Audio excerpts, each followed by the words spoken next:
Yes, we're live once again. We are back. It is Euro 2024. The match view is here. We are live and there is, plenty to get into, of course. Yesterday, we entered the final round of group stage games at Euro 2024, and that was for Group A. Today, it's for Group B, and there is still quite a lot that could happen. We've got Albania versus Spain. We've got Croatia versus Italy, and when it pertains to what could happen in this group, we know one thing for certain. Spain, they are through.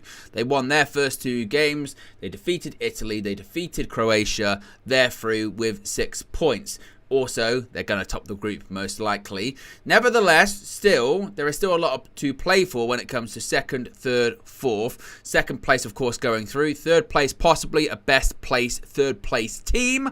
And again, this could get quite interesting this evening because we've seen that Spain have completely rotated their side, which could mean Albania might just, score an upset, perhaps spring an upset in this tournament, which would put them onto 4 points, which could put them in second place. That's if Croatia defeats Italy, and then they'd be on the same amount of points as Albania. Italy would be out in that regard, even though they start at the moment in second place. Italy, if they get a point, they'll be on 4 points. Most likely, they'd be going through that. Most likely, they'd be in second place of that. Again, depends what happens in the Spain-Albania game. So what we could see this evening is quite a lot of shifting patterns, which is what we're here for. We're here for drama. We're here for drama. We're here for excitement. We got it last night. It actually ended up, didn't it, with the positions staying really as they were. Nevertheless, it was still a lot of drama, wasn't it? At certain points, it looked like Switzerland were going to top the group because they were beating Germany. That didn't happen in the end because Germany equalised late on. Hungary scored a last-gasp winner. That put them into third place on 3 points. So that group ended up as it was expected, which was the top two being Germany, Switzerland. Hungary did end up in third position. Scotland, they're out. Hungary, still, chances are they could still be out this competition. They have to wait and see what happens in the other games to see if 3 points would be enough. Your instincts say probably not, but still, we'll wait and see what happens. As far as the two games this evening, I will let you know which one is going to be ahead of the other, because as you saw yesterday, I have two feeds in front of me. I have the live feed of Croatia versus Italy, and I have the iPlayer feed of Albania versus Spain. So that means that the Croatia-Italy is going to be in real time. It means Albania versus Spain is going to be delayed by maybe a minute, something like that. Not too much. BBC have not decided to invent a situation where they can have side-by-side screens. I don't know why. Isn't that the whole point of the drama? Of them kicking off at the same time, prevent corruption, prevent all that kind of stuff, but also have the drama of things happening in real time at the end. That's the whole point of this, isn't it? So that will be the setup for this evening. As you can see on the screen right there, there's two scoreboards, there's two timers. If you wish to sync up to whichever time you wish, you'll be able to do so too. We'll get into the team news in just a second. People are already filing into the chat. Big up to those that are. Be sure to click the like button. Be sure to subscribe. Bottom right hand corner. King of the Indie simply says UV. I tell you what, UVs have got me today. The back of my neck, got a bit sunburnt, and I was walking the dog. Got to be careful. You got to wear that. Suntan lotion, sunscreen. Protect yourself. So yeah, and now it's my back of my neck's all sort of red and burny. Not nice. Osama says, who's ready for some drama? I certainly am. Javed says, good evening. Owen Adas Studios, this is Sporter. Right, I see what you did there. Kenny Fan TV's back in Albania. Riri says, big up Owen, thank you for always being prompt. Look, after the backlash that was this morning, there was strong backlash, wasn't there? Strong backlash. Who was it? Amanor said, I'm going to go ape shit because we were late this morning. Hey, I would recommend not to get that angry that early in the morning. That's not the best way to start the day. What is the best way to start the day, though, is by watching United View, watching the transfer view, and whilst you're at it and you're enjoying yourself, clicking the like button and subscribing. That's a pretty good way to start the day. I'd recommend it. It's good for the soul. But big up Riri indeed. Team news, that's what you're looking for. Team news. I can give you some team news, starting off with the Albania-Switzerland game. Let's start off talking about Albania. They've got Strakosha in goal, Balu, Ajeti, Dim City, and Mitaj. They've got Ramadani, I tell you what, I knew it was going to be challenging. Asalani, Asani, Lacey, Bajrami, and Manaj is in their team. When it comes to Spain, my goodness me, they've rotated the entire team. Yes, a brand new starting 11 for Spain, because of course they're already through. That means Arsenal goalkeeper David Raya starts. They've got a back four that consists of Gramado, Laporte, Vivian, and Jesus Navas. Marino, and Zubamendi in midfield. And now, this is the name I always struggle in, and I know I've butchered a few names already, but Oya Zabel. I always struggle with that one. If someone could say that phonetically in the chat, that would be a massive help for me. Dani Olmo, Ferran Torres, and Joselu make out the Spain side. As far as Croatia and Italy, for Croatia, they've got Livakovic in goal, Stanisic, Chatulo, Pogranic, and Gavadio are the back four. That classic midfield three, tried, tested, and true. Luka Modric, Brozovic, and Kovacic. And in front of them, they've got Pasalic, Kramaric, and Sukic. As far as Italy, they got, why is this name capitalized for Italy? I'm looking at my lineups here. Just one name is really heavily capitalized.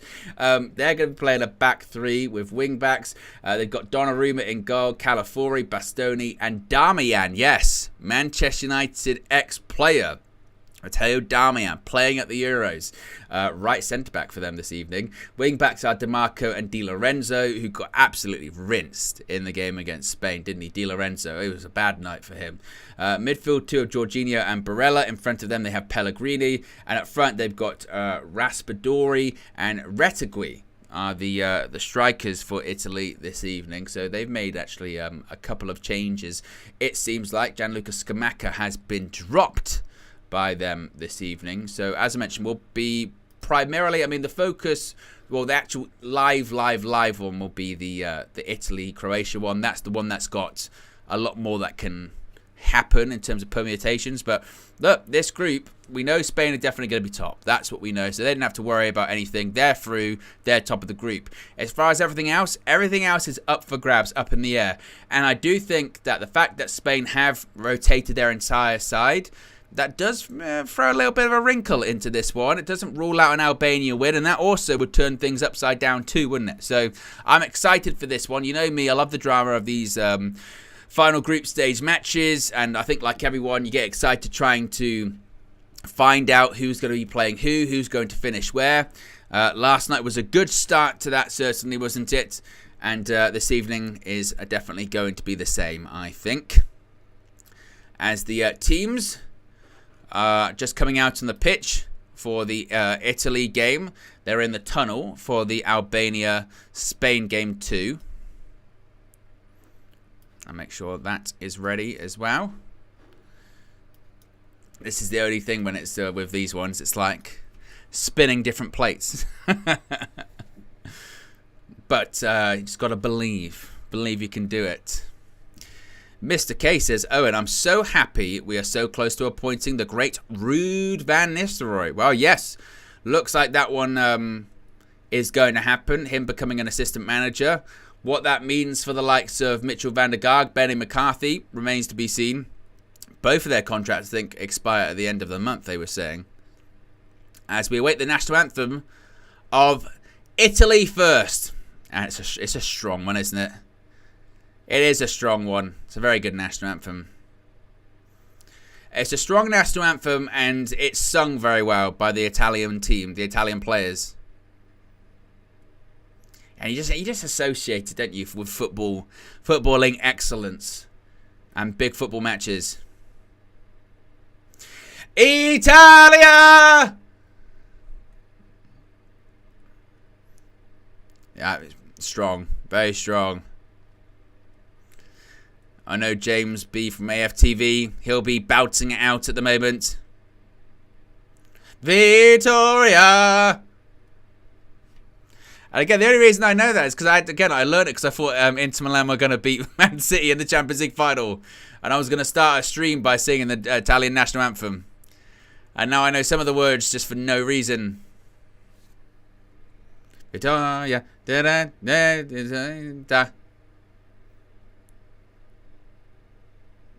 Meanwhile, the Spanish national anthem's playing, which is the complete opposite. No words, just music.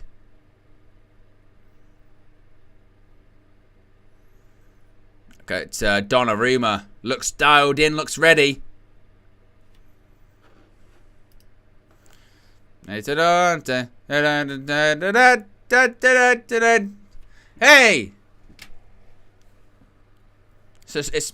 a strong national anthem, isn't it? It is a strong national anthem.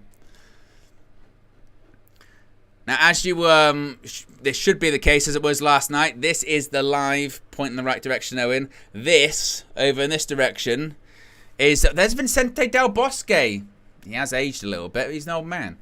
As you can see, yeah, right there, that table should be updating itself as the evening goes on. So if there are goals in either game, teams should be going above each other or below each other. So we should have a real-time situation as to what's going on with all of the team standings in their respective groups. As we now listen to the national anthem of Croatia. And Albania sing their national anthem too. As Gavario, of course, Manchester City's Gavario, led by, of course, the incomparable Ballon d'Or winner Luka Modric.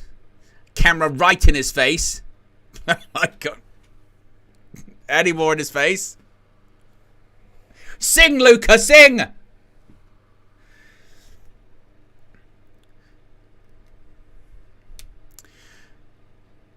Looks like there's more Croatia fans inside the stadium this evening.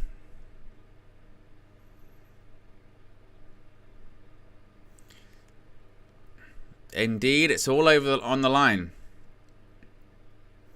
I think I saw a stat saying that Croatia were unbeaten in the last 3 meetings with Italy in major tournaments. Unless I've seen that wrong.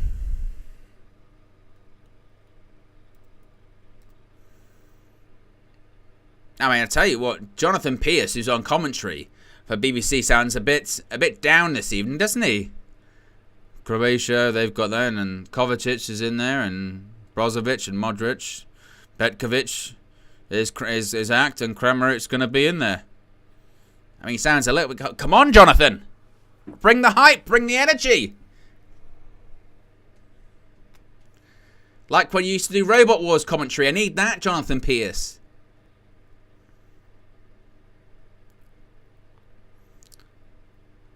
Donnarumma's a big guy, isn't he? I mean, it doesn't help that he's standing next to Luka Modric, who's, you know, a very small man. But Donnarumma, he's very, very tall, isn't he?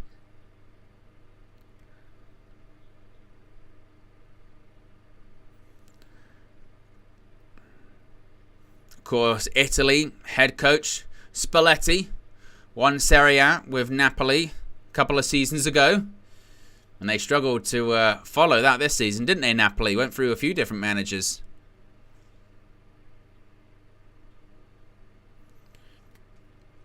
Riri says, I was hoping Fox Sport would have the dual option like Paramount Plus does for the Champions League. Yeah, I'm surprised that, well, over here in the UK, we don't have that option.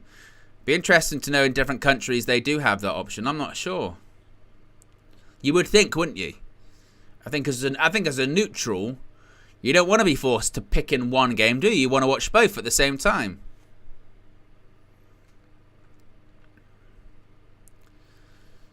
So waiting for both to kick off, which means I've got to get my timers ready.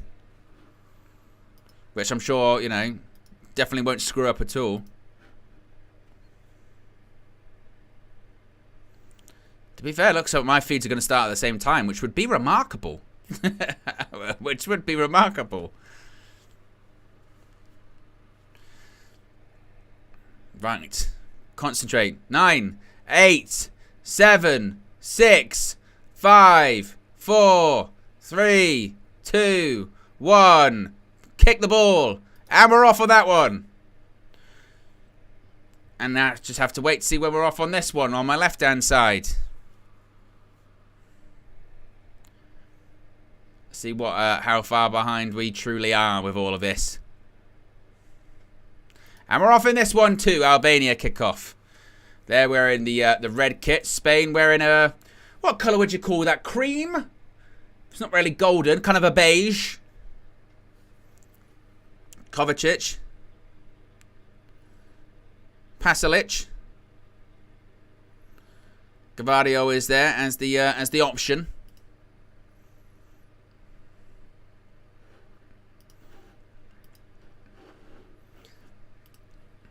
That's always one of my biggest nerves is the timer. I tell you, you might, for people that don't do, you know, the whole streaming thing and all that kind of stuff, timers, yeah, are notoriously pains in the arse. They will always go wrong. They will always stop, or they won't start. You'll test them and then suddenly they don't work. It's typical. Let alone two of them. There's like a collective gasp. Excuse me. As soon as you press it, you go click, and you go, please work, please work, please work. Kovacic.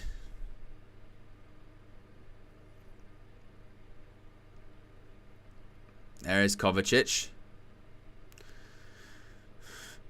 Oh, nearly a ball in the box in the Spain game. I should say the Albania game, most likely. Albania claiming for a penalty, are they?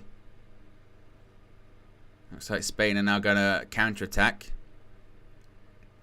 I tell you what, last night I got really into it. Last night I got really into both of those games. When the drama was happening, I was like this. I was getting whiplash.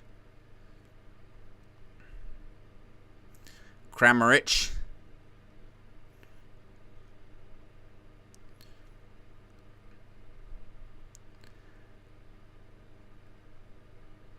Now Croatia progressive with the ball. Of course, reminder, tomorrow we've got 2 sets of games. We'll have the transfer view in the morning with myself and Flex.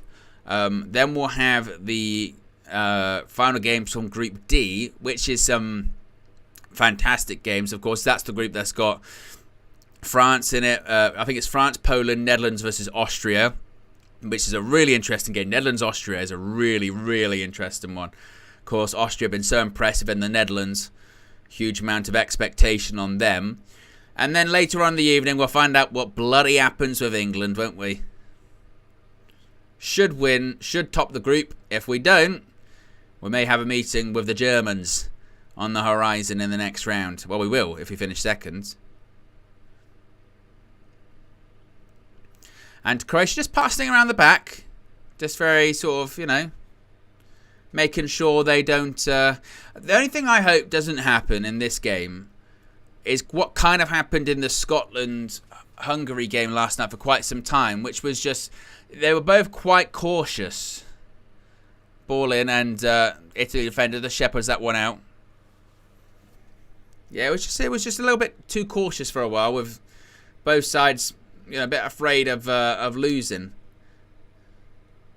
So we'll hopefully that doesn't happen this evening. Super chat from Red Baron, first of the evening, says Ruud was a huge impact on my love for Man United. I mean, I'm with you there, Red Baron. Ruud van Nistelrooy is a legend, and it was proper my era. When I first...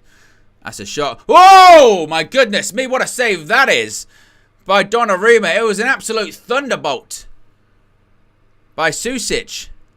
Take a look at this. Just shifts it. Ah, it's dipping. It's a great save, actually. It's a terrific strike. Look at that. That's nestling. That's nestling in the top corner. Good save by Donnarumma, and that's how good of a goalkeeper he is. He makes that look quite easy and quite routine. It's a terrific shot. And a good save by Donnarumma. Now that would have really lit this group up. Luka Modric with the corner. Went towards the near post. Goes out for a throw-in. Meanwhile, I'm seeing highlights that Albania are having a bit more of the ball against Spain. And this was kind of my thought process of, you make 11 changes, you might be asking for trouble. Maybe it's by design. Maybe they want Albania to go through. They've got a corner. Ball in. For a nice tackle in the Croatia-Italy game. Good tackle.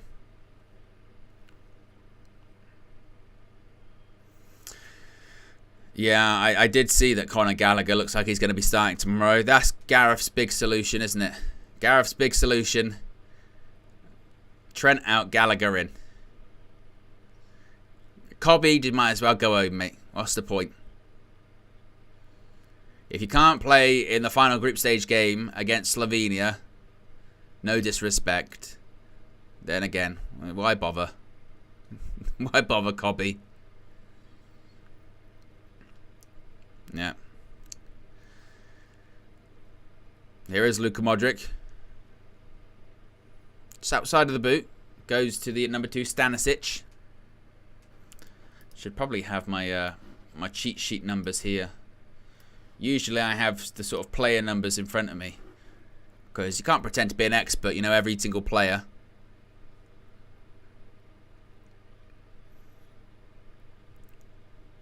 Pellegrini loses the ball to Kovacic. Oh, pass was just too heavy. I tell you what, Luka Modric gave him a bit of a death stare afterwards as well, as if saying, that was a bit hard, mate. Chris says Gallagher looks to be the Calvin Phillips replacement. We just can't replace him. We just haven't figured out that natural replacement for Calvin Phillips. Maybe it was Conor Gallagher. And what it means, by the way, with that is that in the because he didn't play. Here's an opportunity for Italy. Di Lorenzo, ball in. Oh, I tell you what, it's a good one actually as well. Just along the floor, and just intercepted by the Croatia fullback. Di Lorenzo with the throw in once more. Again, did struggle a little bit in the last game.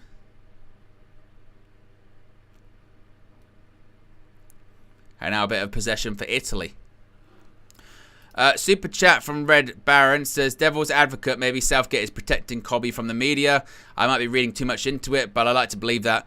I think, unfortunately, Red Baron, that one is quite wide of the mark. If he was protecting him from the media, he wouldn't have him do a press conference in front of them and then not play him. I just think it's... When we saw Cobby Mainoo come on in the first game, he came on for Jude Bellingham, and that's when Bellingham was playing as a 10, which almost makes me think that Gareth Southgate visions Cobby as maybe a 10, which he's not. He's an 8. And as far as the concern of, well, defensive work, isn't that why he's meant to be playing next to Declan Rice? He's meant to be helping, doing his running for him? I don't know. I find it laughable that one of Gareth Southgate's complaints is availability of certain players with the same players that he picked and left out. You know, well, problem is, you know, with Luke Shaw's not been available, and he won't be available tomorrow. He did train today, but, you know, he won't be available. Well, that was you. You knew that going into it. And now what the complaint is that you don't have a lot of balance on natural left-sided players. It's just, it's ridiculous. Kramaric. Gavadio, quite inverted actually.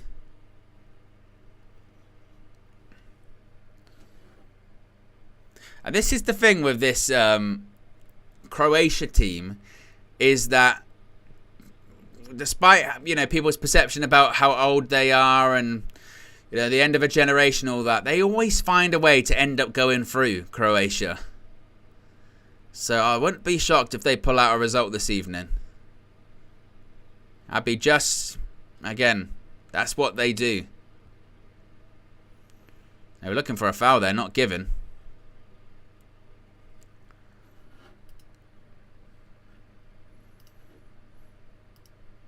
But you can see on the right-hand side, as things stand, Spain top on 7, Italy on 4, Albania on 2, Croatia on 2. They'd both go out. But still plenty of time to play. About 10 minutes gone, or close to 10 minutes gone in both games.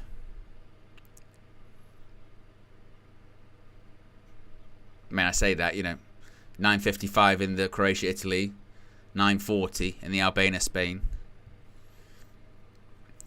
Manish says, is there a chance with the Rude story that Rude's agent is trying to get a better deal from Burnley, or is that completely off the table? I don't think him going to Burnley is completely off the table, but I don't think it's a case of trying to get a better deal or anything like that. I mean, by all accounts, like, you know, all the people that are reporting it are pretty credible. You know, Fabrizio Romano first broke it.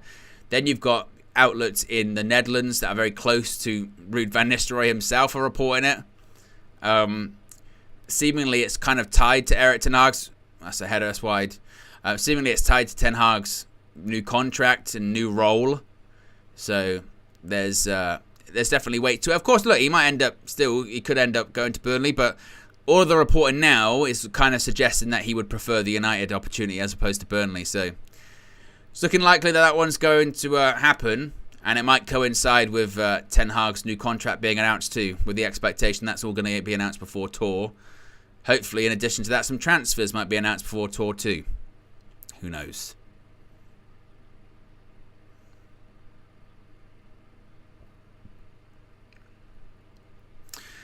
Show says, Tyreek Mitchell sitting at home saying, why he's saying FB for? Well, Tyreek Mitchell, I mean, I know Ben Chilwell's rubbish, and he was really rubbish in those two friendlies, wasn't he? Just before. Oh, that's a header by Spain, and that's saved by the goalkeeper for Albania. But, you know, it's not as if Gareth Southgate's like, well, Luke Shaw was my only option that I could possibly pick from when I was picking this squad. Everyone, rightfully so at the time, looked at Luke Shaw's inclusion and looked towards that England squad and went, is there like only one left back in that squad? And this is why I say it was arrogance from England and Gareth Southgate, because they just assumed, hey, it'll be fine. It'll be fine. We'll beat the other teams. They're rubbish. We're England. So it's not going to be a problem. You know, we won't have Luke Shaw at all. Look at this. Drops a shoulder. Kramaric. Put a ball in. It's cleared by the Italy defender. Yeah, it'll be fine. You're going to play Trent in midfield. Yeah, do it against the lesser teams. Oh, honestly, if I hear the do it against the lesser teams thing again, I pushed back on that with the first time I heard it. Going, what kind of entitlement is that? Well, we'll get away with it against the lesser teams. Why? Because we're England. Is that what we're saying? Yeah, it just gets less teams, yeah.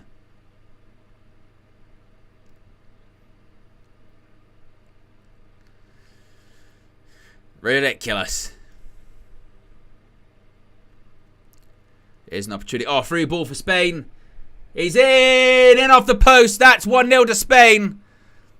I'm not sure who that is.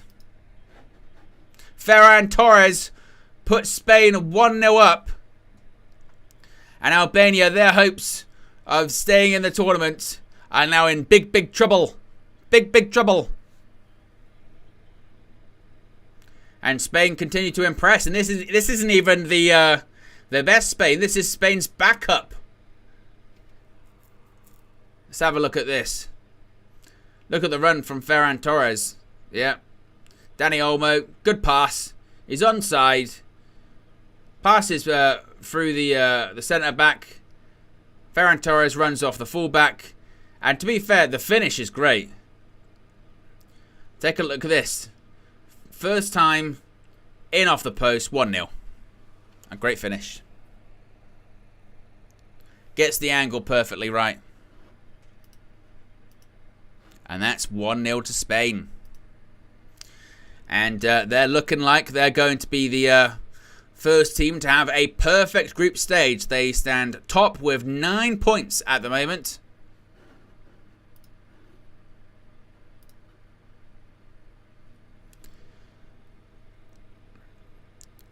And once again, in the Croatia and Italy game, it looks like, once again, look at that. There's the plastic cups continue to be thrown onto the pitch. We've seen a lot of this throughout the tournament, stuff being thrown onto the pitches.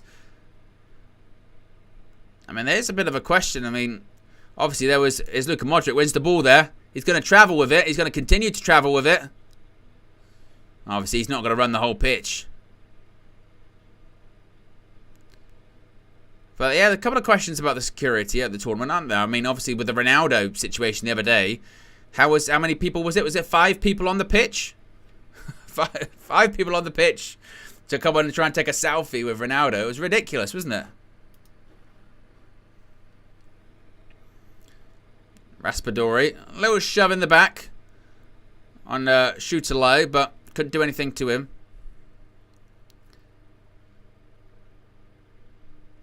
Joe Blackman, 6 people. I know, it was nuts.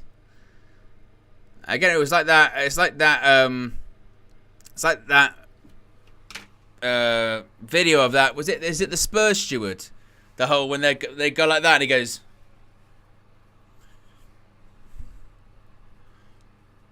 Oh yeah, you've proper stopped me. I was gonna come in with a weapon, but that. Oh yeah, it was brilliant.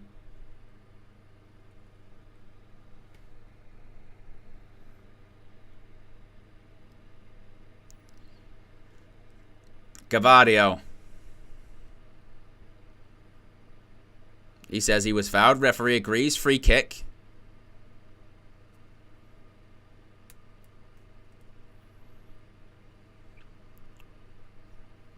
Modric. Tries the ball over the top towards Kramaric. He's going to chase it down. Oh, Italy defenders, but manages to steal it quite well, actually. Although, one back. Opportunity. Croatia into the box. Goes for a cross. Is that going to go out for a corner? No. Donnarumma claims. I'm a big Donnarumma fan. I think he's a good goalkeeper. I mentioned this previously. I would be interested to see how well he would have done in, the Premier League as opposed to PSG. Albania on the attack here. They're into Spain's box. Ball in, blocked. Here comes Spain on the counter-attack again.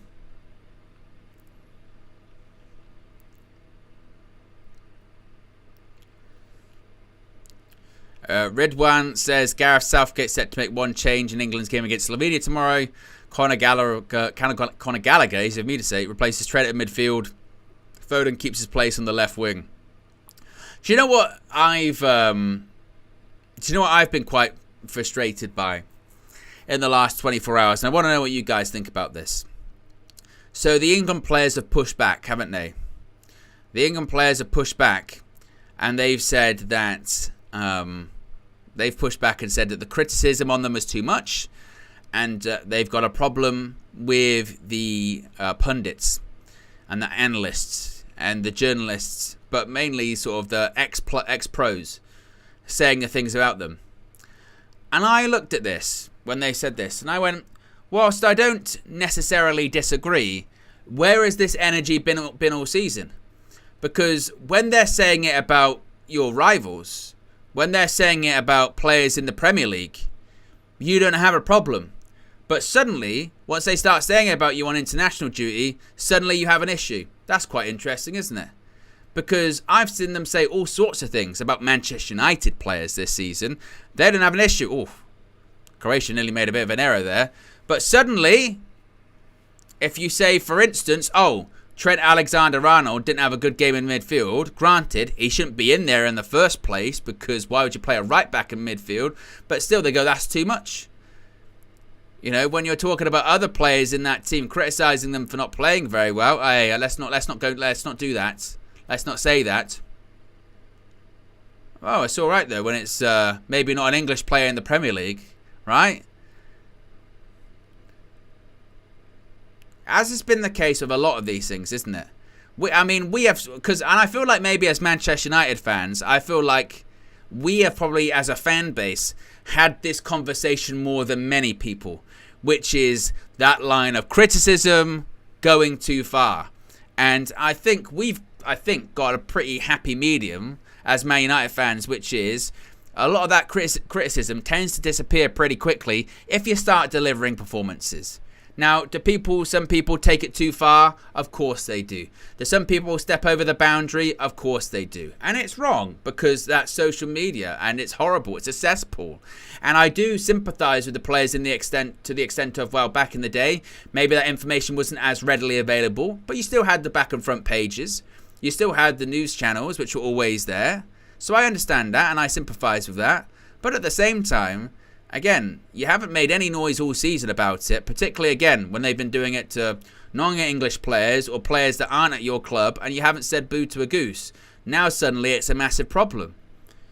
Put in performances, it tends to go away. And if you want to talk about how they're criticising players, for the best part of how many years have the media praised this England team? I mean, desperately praised them. And this manager, when sometimes they haven't deserved it. They've protected this manager and this player and some of these players more than they deserve. And suddenly now, because they're not putting in performances, header! Oh, just wide by Italy. By Retegui. But suddenly now, because they're not putting in some performances, let's not be critical. Come on, man. It comes with the territory. You're playing for England. And as long as it's constructive criticism, which I think for the most part it has been, you know, I don't see the issue with that one.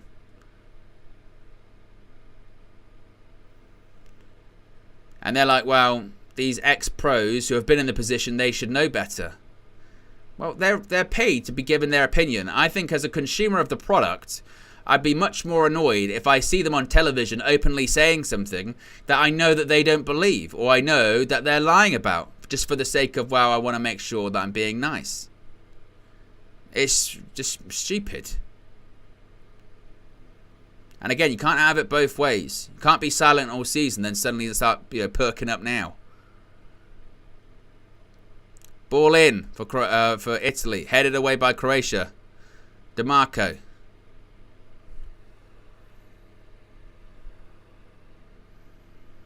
Good ball. Pellegrini. Blocked. They're going to say it's offside. No, it's a corner. Yeah, Joe Blackman. Yeah, you're right. They're annoyed because Gary Lineker said their performance was shit. Which I think as a fan, and maybe I can only speak for myself, but I found it a bit refreshing to hear him say that. I mean, I'd rather, again, I think that I do look at them a little bit in the sense of, well, it hasn't been good for a while, and now you've decided to say it's shit. Whatever. But I find that far more refreshing than losing a game and coming out and going, well, Gareth would have learnt something today. Which, again, was stupid when it was said in the first place.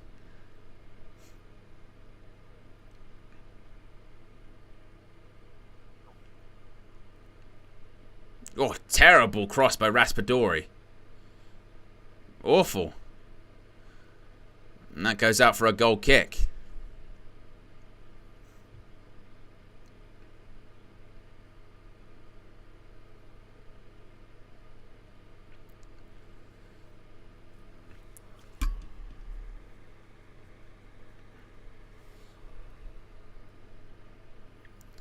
Croatia play it out from the back.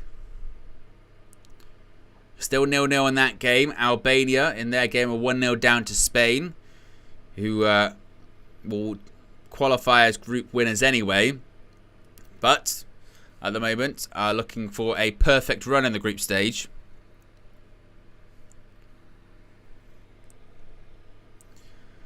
That's going to be a foul in the Croatia-Italy game and a booking too for Susic.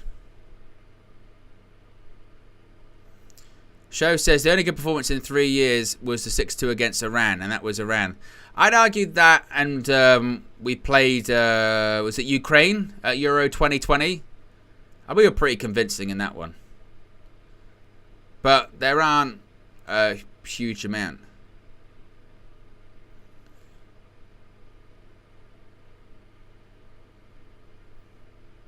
Oh, good ball by Raspadori.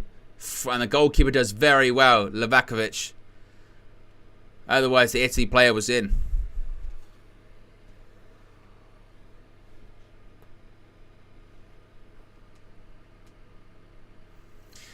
And also, when going into the tournament, when they were being praised by the media as like the best team in the world, it's now or never for England. Didn't mind that then, did they? Even though, again, people with eyes at the time could have said, well, England aren't the favourites. They're not the favourites.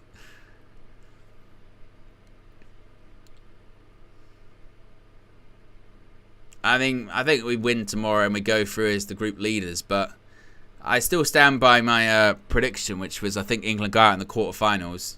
Well, that's as far as they go at best.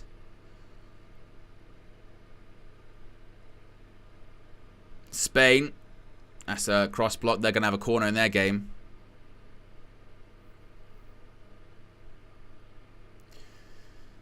As Italy with a possession. Initially, Croatia had quite a lot of the ball. Now Italy are starting to get a proper foothold in this game.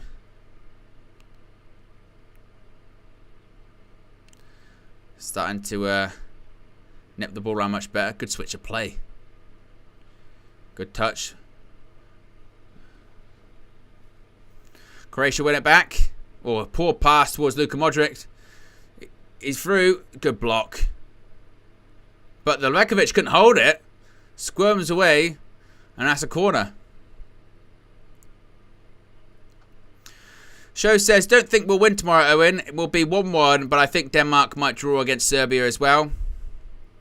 I think England do probably win. I don't think it'll be decisive. I think maybe 1-0 or a 2-1. I wouldn't be surprised if Šeško does end up getting his goal.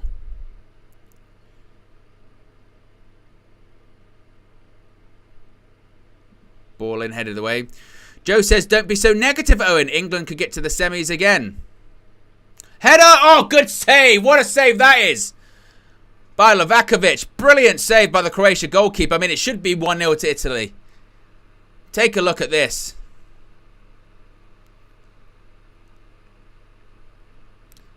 It's the second ball back in here. Great ball. Oh, it's a top save, that.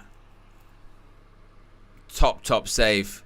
And I tell you what, it's fizzed at him too. Brilliant save.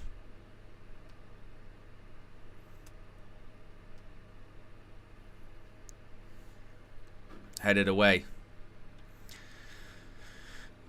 SLD, don't be so negative like Flex. Hey, well, look, my prediction has always been quarterfinals at best for England in this Euros. If you wanted to map their possible way they could go, route they could go, let's say they win the group. So they'd be winners of Group C. I mean, if we finish second, we're facing Germany in the round of 16. But if we win Group C, we'll face third of D, E, or F. The problem is there's a possibility, I think, that could end up being Austria. Which, if that is the case, I don't know about that. But, because again, it's about going up against a good coach, isn't it? Then, if we were in the quarterfinals, we'd face Switzerland or the runner-up of Group B. So, Switzerland or the runner-up of Group B, which, of course, is this group. So, you could end up facing, as things stand, possibly Italy, who we did beat in qualification, but then we didn't beat in the final.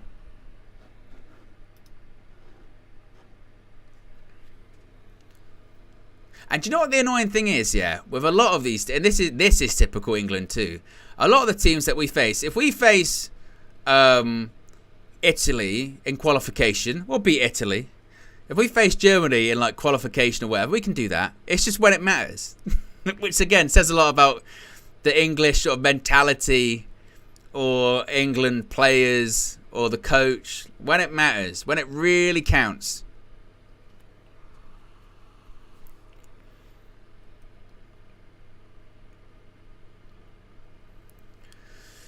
But still 1-0 to Spain.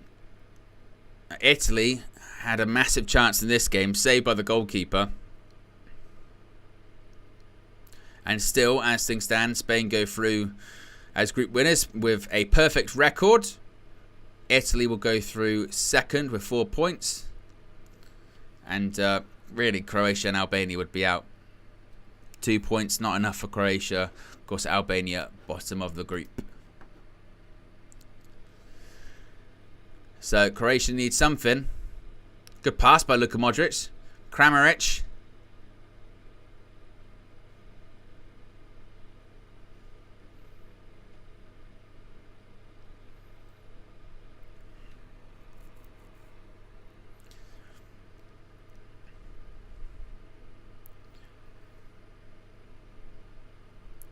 Gavadio. That's a good pass. Got space to go into here. Gavadio again. Shifts it out. Modric. Ball across goal. Donnarumma. Oof, he kind of pushed it into the danger zone there. Don't like it when keepers do that. Here they come again. Good pass. Out to Pogranic. Luka Modric. Tried to take a shot. Blocked. That'll be a throw to Croatia. 15 minutes to go in both games.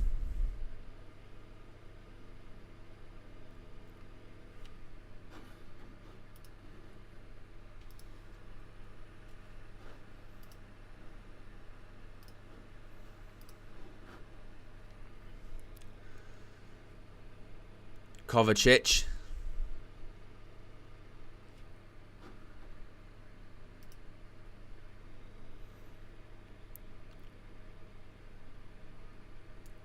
And that's intercepted.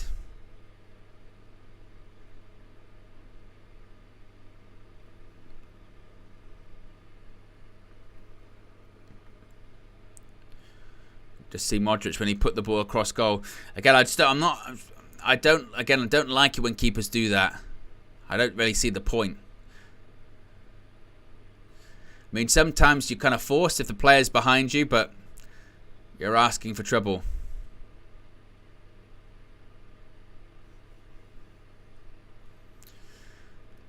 Well, as Jonathan Pearce has mentioned, and certainly has made errors for PSG this season. Show says Donnarumma's crap. Vicario should be played. Do you know what was really interesting with Vicario? What was really interesting with Vicario was there came a point in the season where people started to see he was getting really exposed on crosses and corners, wasn't it? Really exposed on crosses and corners.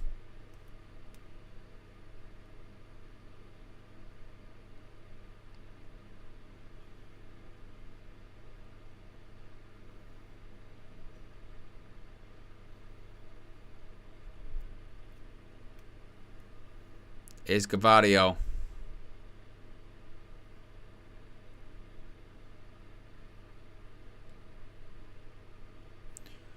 Brozovic, Modric. Ball in. Bastoni. What was that? My goodness me. Fireworks. That was loud.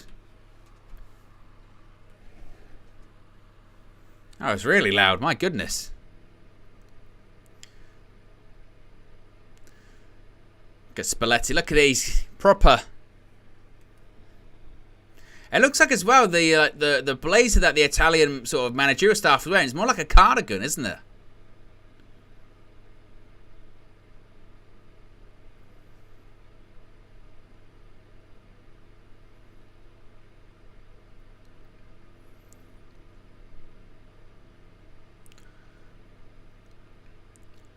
Switch by Italy, trying to play up from the back here.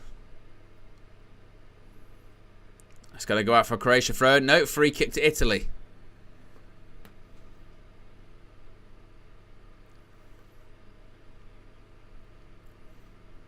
Albania trying to play the ball through the middle there.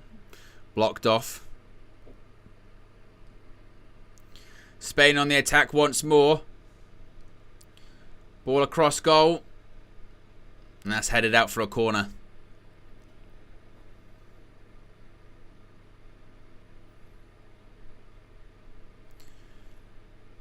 Italy playing the ball around a little bit of possession.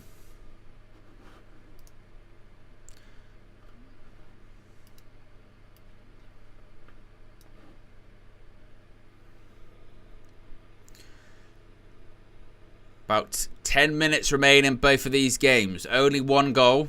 You really get the drama in the last sort of 10-15 minutes, don't you? The only thing you could say about these games, if there aren't early goals in the games that really need it, so maybe not so much in the Spain game, but in this one, you get this really cagey game where both sides get play quite cautious, they get quite worried, and then suddenly, like you saw last night with Scotland and Hungary, they're like, well, 10 minutes to go, we've got to do something. Comes Di Lorenzo. Intercepted. Well, that's one back by Raspadori. Looks for Di Marco. Hits it back to Calafori. That's a good pass. Edge of the box. Works his way in. Oh, well held by the goalkeeper. Pellegrini managed to get the shot off. And in the end, it was well held. Take a look here. He's surrounded by shirts. Somehow still manages to get the shot off. Comfortable save.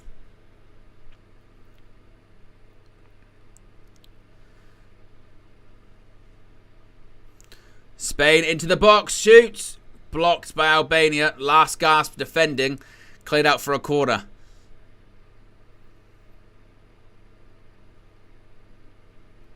As Bastoni's just managing to sweep up there. And the ball's going to go all the way back to Donnarumma in goal.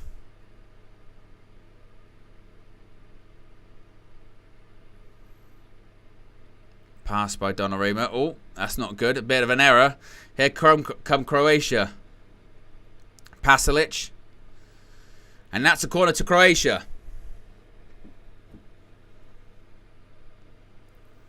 Corner to Croatia. They're going to open the scoring in this game. I hope so. Game needs a goal. Really needs a goal.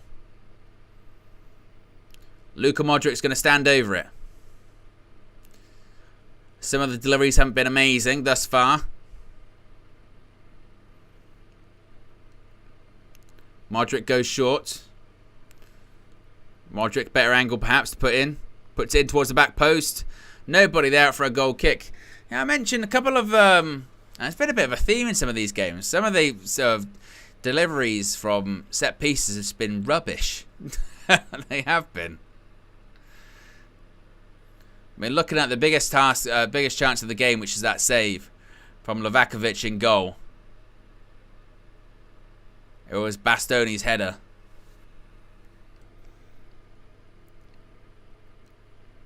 I mean, it's a combination, isn't it, that one? It's a case of, it's a great save from the keeper, considering it's super fast, it's right at him, it's very close. But from the attacker, in this case, the defender's point of view, he's got to score. I mean, he's headed it pretty much at the keeper, giving him the chance. If he put it down where it was, towards the corners, or just headed it back where it came from, likely would have been 1-0.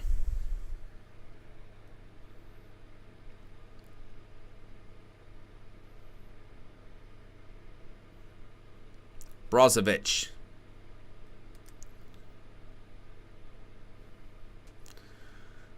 As Croatia looking to just pass it around a little bit.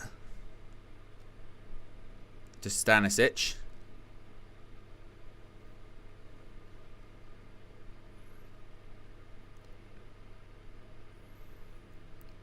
That's a good pass. Towards Brozovic. Kramaric. Luka Modric. Stanisic once more. Brozovic. I'm not sure what that was. It was a load of rubbish. Calafiori. Just waiting for this one to come to life a little bit. Gavardio's going to try and win that header. Doesn't know. It was Di Lorenzo that did. To be honest, the most entertaining thing about actually this Croatia-Italy game is Jonathan Pearce's pronunciation of some of these Italian players. He affects the Italian accent. Di Lorenzo. It was like Flex in that Ruud van Nistelrooy video, if you haven't seen that already today.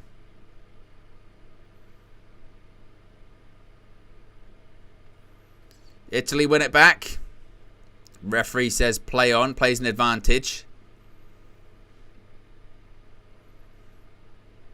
Barella. Well, tries the ball over the top. And Pellegrini can control it. And Stanisic plays it off Pellegrini for a throw-in. As we still wait for something in this game. Spain, meanwhile, they're on the attack in their game. Of course, still 1-0 up. Grimaldo is going to take a throw-in. I think it's like yellow, actually. Spain's kit. but not the sort of yellow that's on their flag, a kind of a lighter yellow. Don't know if there's a specific term for that. Have you seen those videos? Well, they're like reels on Instagram of, they'll get like a, say, a famous character or famous whatever. So it might be like Woody from Toy Story, and they'll have all the different colours that he's wearing. So like a brown cowboy hat, some jeans, so that's blue or something. And then they put all of the colours together, mix them up, and it makes a colour, and you have to guess what the colour is going to be. And some of the names for the colours that they have, I mean, I've never heard them called that in my life. It's, I can't even remember some of them. It's ridiculous. You would think red is red, but it's not. But I'd recommend it. It's very, I don't know what the word is. You know when you watch videos and they say like it's almost like a massage for your brain. It's a bit like that.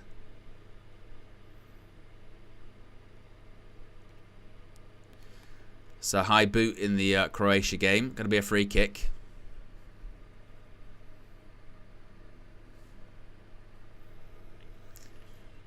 Italy are going to take nearly on the. It's in the centre circle.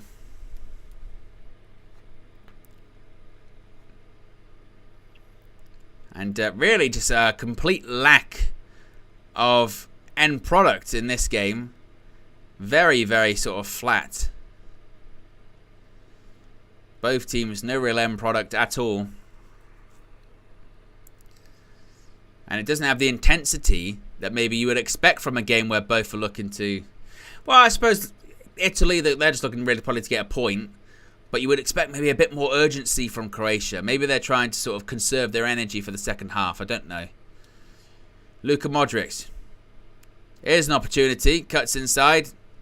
It was for Susic, and it was prevented by Jorginho. That's going to be a throw-in to Italy. Meanwhile, Spain, Grimaldo, ball into the box.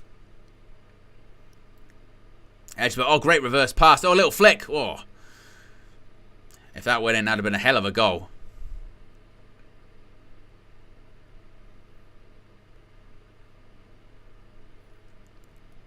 But still 0-0 in Croatia's game against Italy.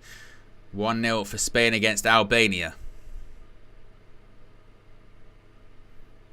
But here come Croatia on the attack. Kramaric.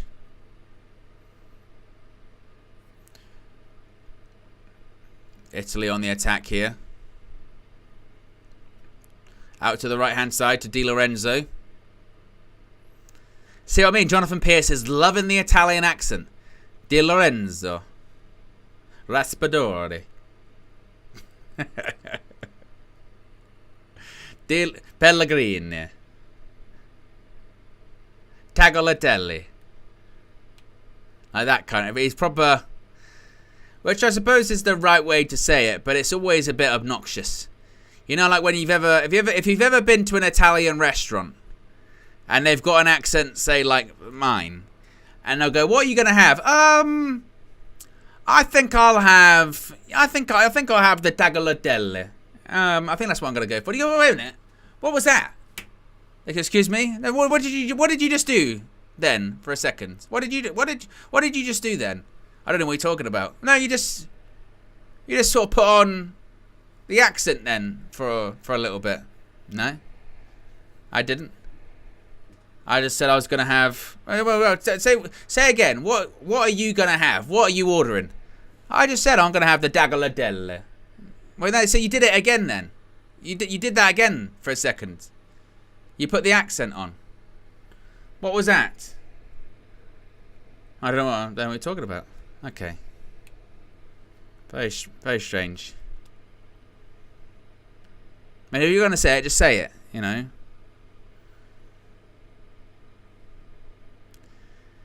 And it's the shift back into the normal accent. Straight away you go, oh, that's weird.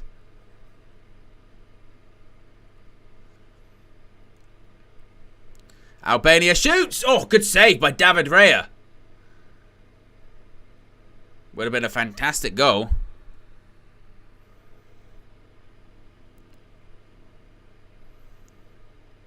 bit dramatic from David Raya, perhaps. Only 1 minute of stoppage time in the Croatia-Italy game, which, you know, let's be honest, has been a complete dud. Pasovic ball over the top towards Brozovic, goes out for a goal kick.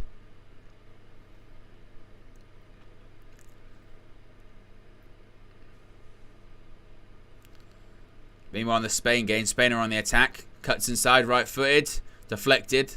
That'll be a corner, or is it a goal kick? I think it is a goal kick.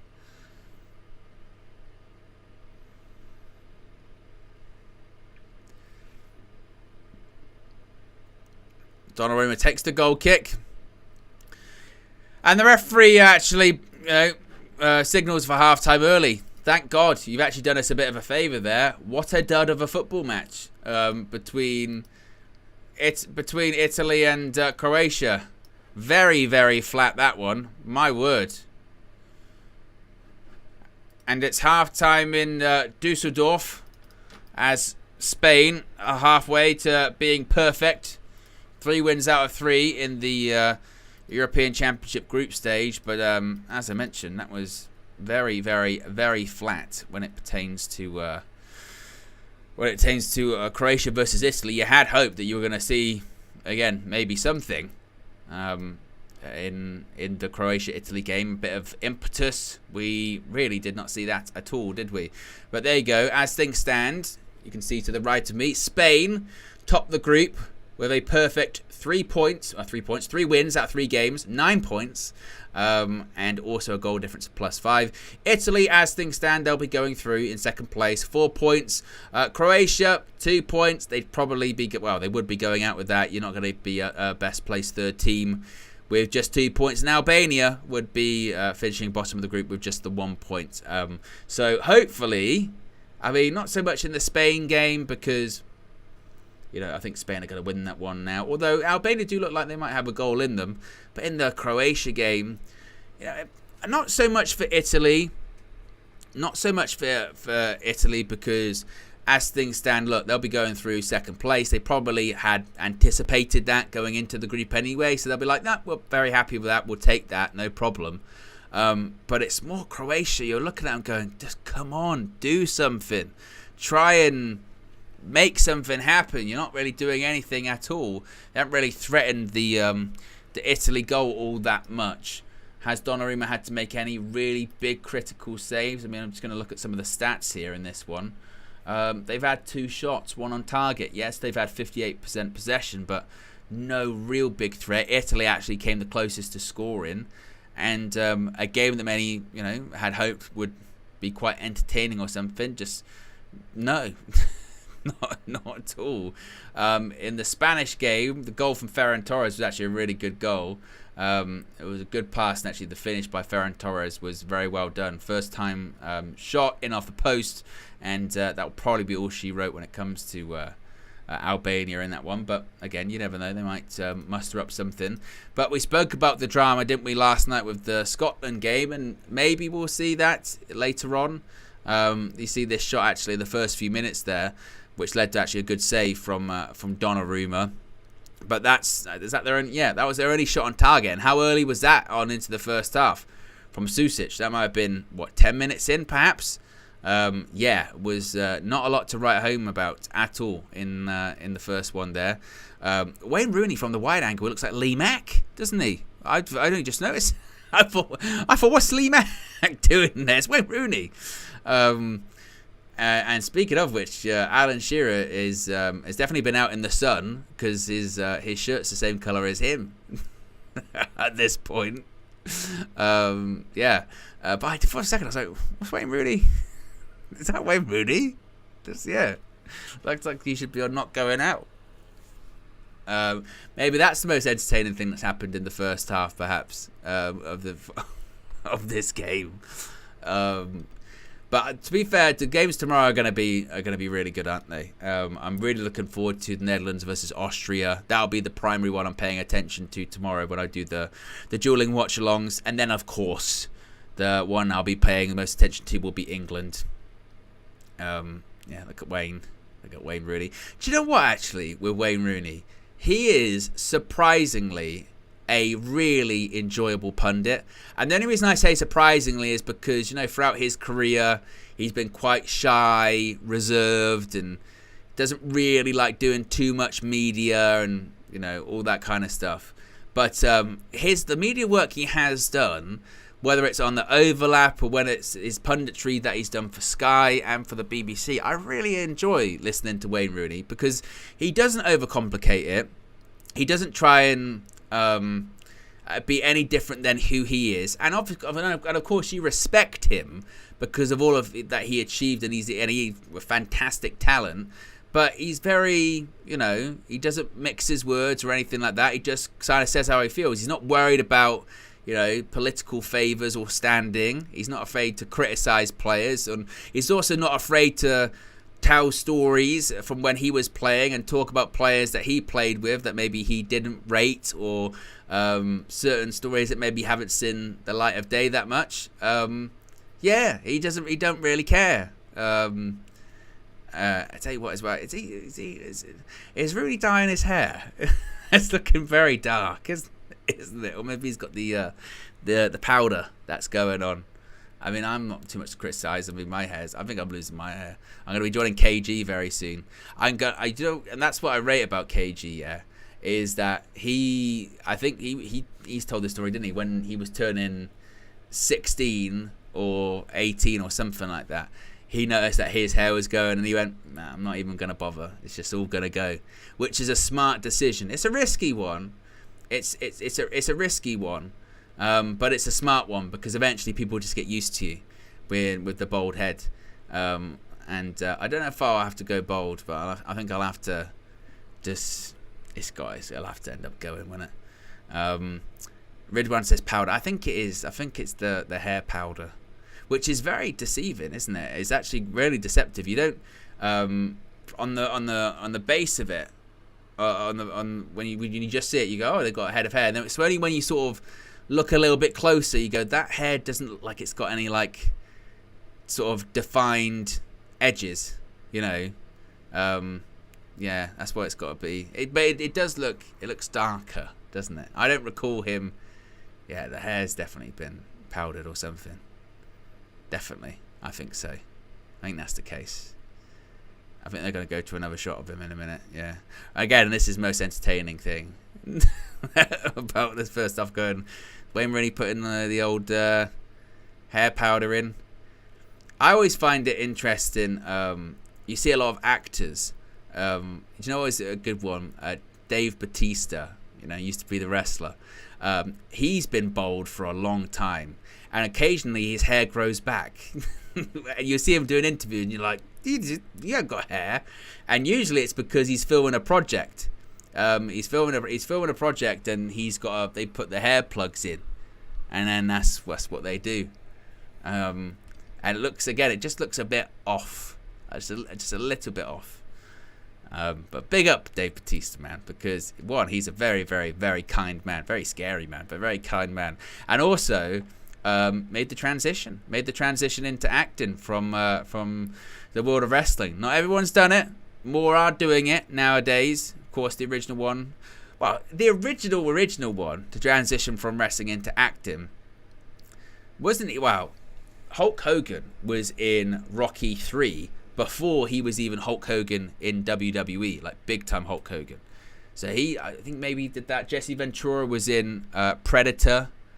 But I mean, on a regular basis, I mean, Hogan was acting for a little bit in really shitty films after that. I mean, some real terrible ones.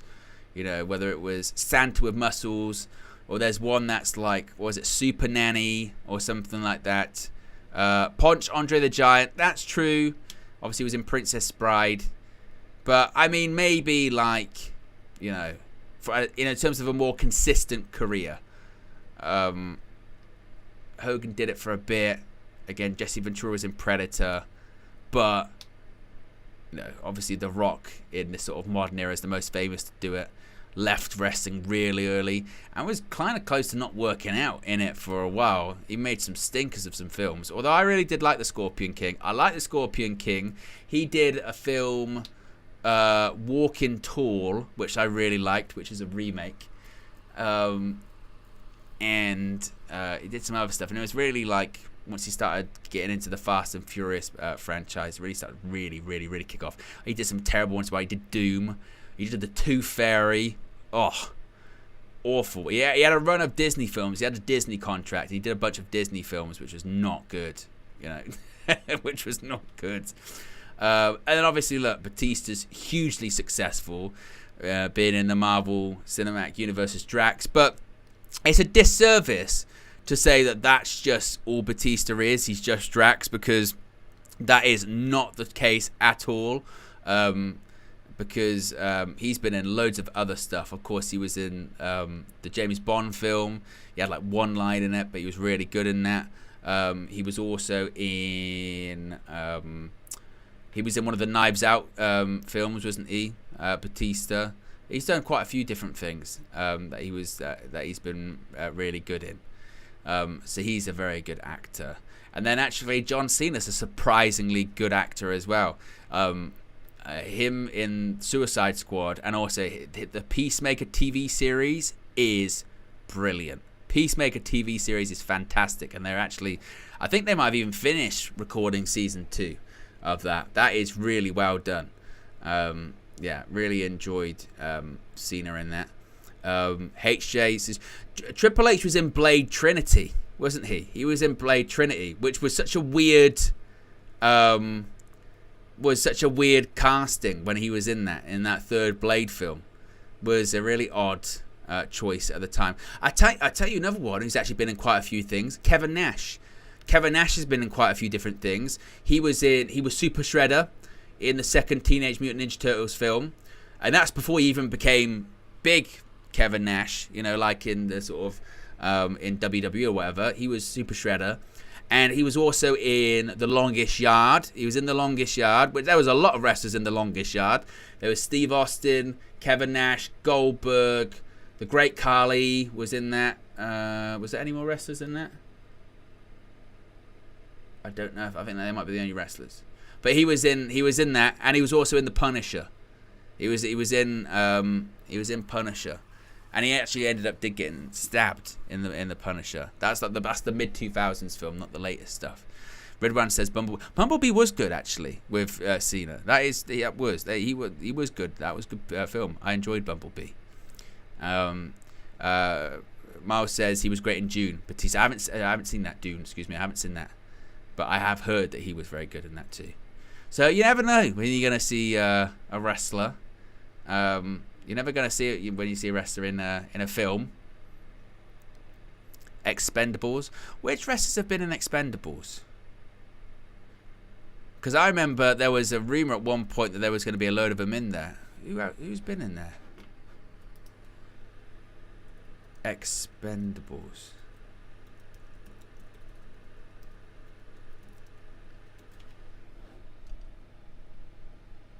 Have there been any? I don't know if there have been. I heard at one point that there was a rumor that something like Hulk Hogan was going to be the villain in Expendables 4, but that came from Hulk Hogan, who is historically completely full of shit when it comes to all of his stuff. Did you know Hulk Hogan was going to be the bass player for Metallica and the Rolling Stones, and turned down a pitching position with the New York Yankees? All completely not true, by the way. He's just a complete liar. There's videos. If you Google or YouTube Hulk Hogan lies, honestly, some of them are incredible. You will be blown away. The lack of shame that man has when it comes to doing interviews and openly lying is staggering. It is. Some of them are horrific. Because they're just easily proved as not being true. One of them, he says, I wrestled Andre the Giant at WrestleMania 3, and he died 7 days later. Andre the Giant lived for 5 more years or something ridiculous, and he says it with a straight face. They go, well, that's not true. That's not what happened. It's just what? It's insane. Like they are insane. He claimed that he worked 400 days in a year before, and the reason he says that is because he flew back and forth from Japan so many times that he said technically he's working the same day.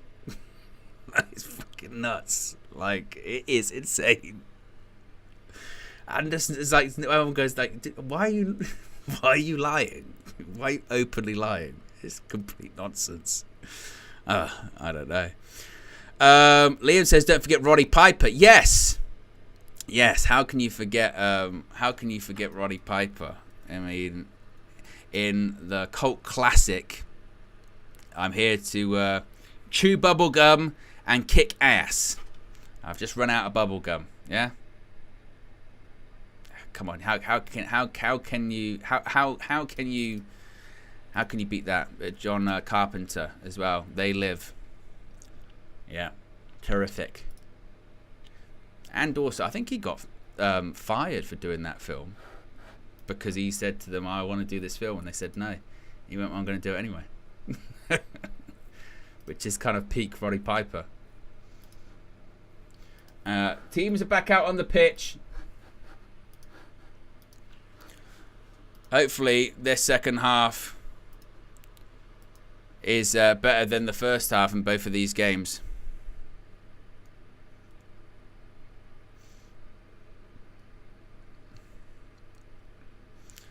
Gary Lineker saying it will liven up. I hope so. As we're waiting for the kickoffs in both games. Italy look like they're going to make a change. He's still doing it again. Fratesi. Coming on for Pellegrini. Fratesi for Pellegrini.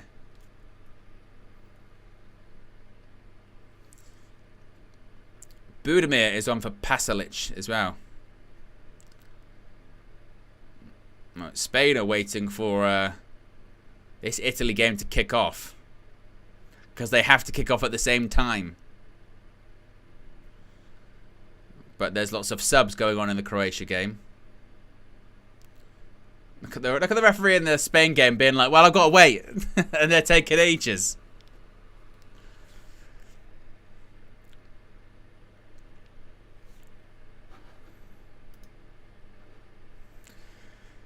We wait. We're still waiting for both of these games to kick off. Any moment now, I promise.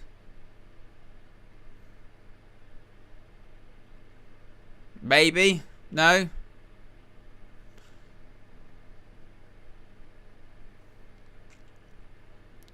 We still wait. Wait forever. And we're off. In this game anyway. In the Italy game. Just waiting for a few more seconds. Look at Yamal. It's got a slap in the face.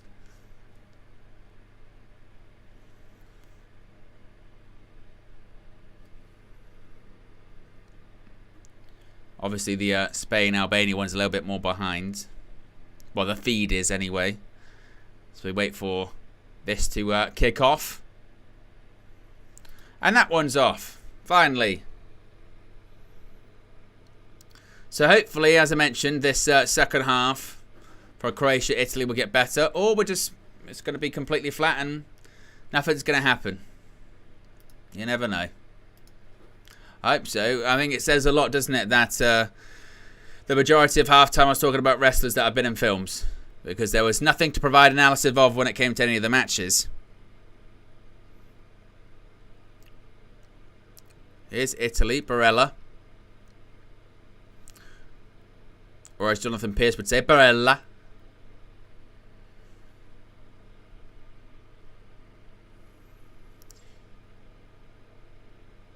Oh, ball across. Of course, if things stay as they are and Italy finish second, they'll face Switzerland in the next round. Italy versus Switzerland. Do you know what? Actually, I'd have Switzerland to win that one. Poor pass, but here comes Cavario.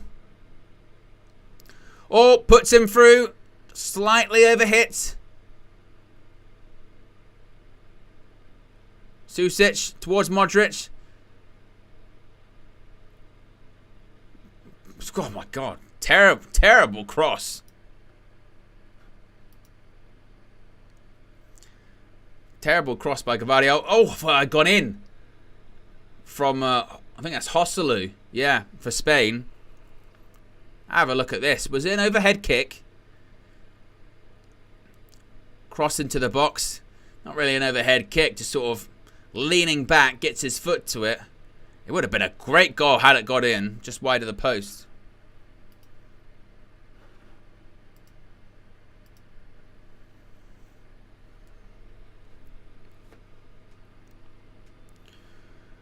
Free kick.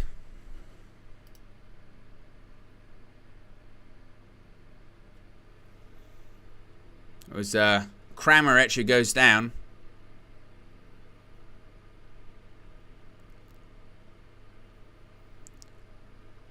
And it's going to be a free kick to Croatia. Who's standing over it? Modric stands over it, along with Susic. Is it going to be the in-swinger from Modric or the out-swinger? Modric to take, in-swinger. Headed away. Modric gets to it, but that looks like... Is he going to keep that in? Gavadio does, just about. Modric won the ball once more. Good pass, little flick. Kramaric, that's got to be offside. Flag stays down. Ball in the box. It was looking for Kramaric, I think. But DeMarco's run that one out of play. You're just going something. If Croatia get what this game needs really is Croatia get a goal. If Croatia get a goal, that's a bit of drama. Then they'll be on 4 points. They'll be in second. Then Italy have to do something. That's what this game needs. Whether or not that's actually going to happen, I have no idea. But they just look so...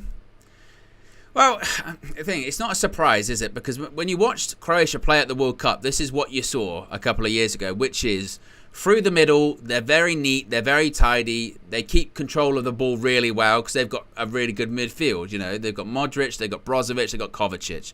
So they take care of the ball really well. But in front of that, they've just got really no end product, nothing. So you just worry, like, where are the goals coming from with this team? What's their focal point? What chances are they really creating? Or are you just kind of playing for, which is what happened at the World Cup a bit, are you playing for penalties? Are you hoping for a set piece on the edge of the box that Luka Modric can either score with a pen or a free kick? And to an extent, it's kind of similar with Italy.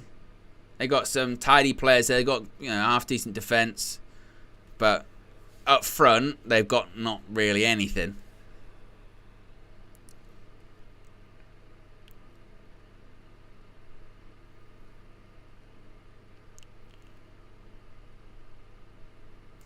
And of course, it's not the Italy that had, you know, Chiellini and Bonucci a couple of years ago.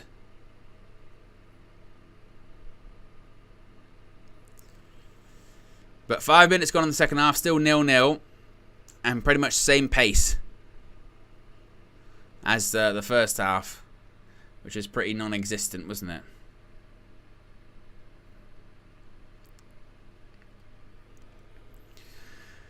But this time tomorrow, I'm sure I'll be very, very relaxed, very, very happy.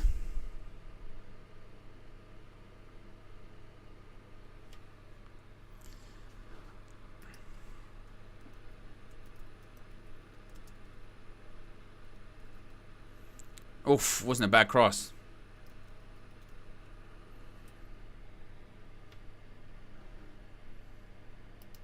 That handball. Croatia surrounding the referee.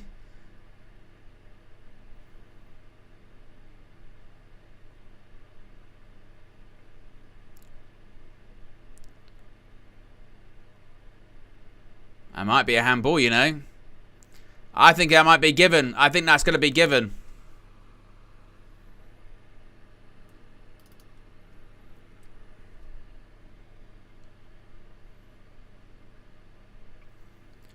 I think this is going to be given, you know. Daniel Luciano says, look up Calafiori. Is that the Bologna defender you're discussing? But I think this is going to be a pen. I think if your hand's out here, which is what the case was, his hand was out there. Yeah, he's looking at it. This is what we needed. This is what this game needed. This is going to be a penalty. And if Luka Modric, who you would think would take it, can score, then it is really game on. It goes to have a look. Yeah, it's handball. His hand's out here. Hands out here. Handball. Get ready for it. Penalty! Penalty is given. And now this group could be turned on its head. Oh, Jonathan Pierce, I'm begging you. Show some emotion, man. Italy will feel heartbroken and very frustrated. They will be unhappy. Luka Modric. Of course, I'm pretty sure, didn't he miss his penalty? He missed his penalty against Man City in that Champions League penalty shootout, I believe. But it will be Luka Modric. The man, pressure doesn't get to him. That doesn't happen. Doesn't happen. Donnarumma, the captain. Can he save his country? 12 yards. Croatia fans behind the goal. It's Luka Modric. Oh, and he's missed it. I mentioned that he missed one earlier on this season. I mentioned he missed one earlier this season in that Champions League penalty shootout. And to quote lead judges, he's done it again. He's missed it again. I mentioned that I rated Gianluigi Donnarumma. We've seen Donnarumma save penalties in European Championships before. Just ask some English players. And like, they just, oh, it's a great save. Luka Modric, but he scores this time. Now he scored. It doesn't matter. It doesn't matter if he misses the penalty, because they've done and scored. Unbelievable. The drama. This is sport. Incredible.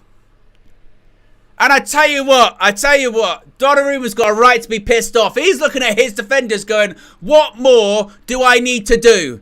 I've saved a penalty. He makes a terrific save before that as well. But it doesn't matter. Look at this. It's a ball in.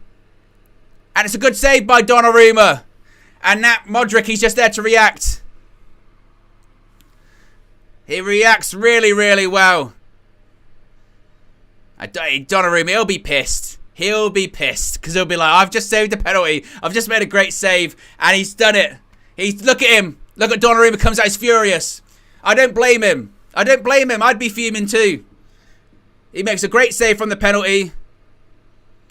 He makes another save right after that. And there's Modric to put it in. And to be honest, after Modric missed that penalty, I thought that's it. He's not going to have that. Croatia aren't going to create anything. But he's done it. Luka Modric, you can't keep a good man down. 1-0 to Croatia. And now, again, the group turned around a little bit, isn't it? Now, Croatia, they're in second place with 4 points. They'd be going through to face Switzerland. Italy, they'd be in third place with 3 points. Will that be enough for them to go through? You never know. You never know. At the very least, they'd get a more difficult draw. Terrific. Drama.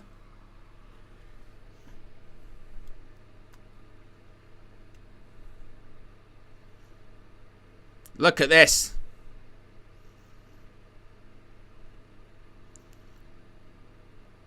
Look at Donnarumma, is furious.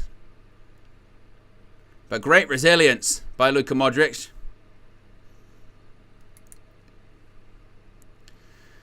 SLD says, don't be negative, Owen. See what can happen. I'm not sure what you mean. But K-Flow's right. Croatia always find a way. I mentioned that. You watch them in that World Cup. They always find a way. I don't know how. At this generation, they always do. Chiesa, he's just come on the pitch. He was in there. Oh, they might have a chance here. Oh, good tackle. It was Sotalo. Show says, just take Modric off pens.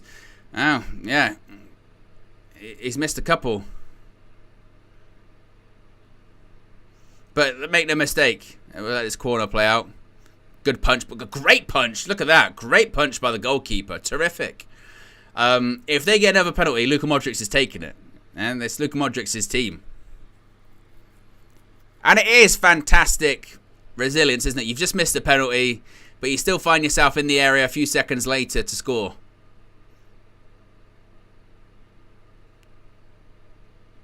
And from Donnarumma's point of view, he's looking at it going, I can't do much more, guys. I'm saving penalties. I'm making point-blank saves. Help me.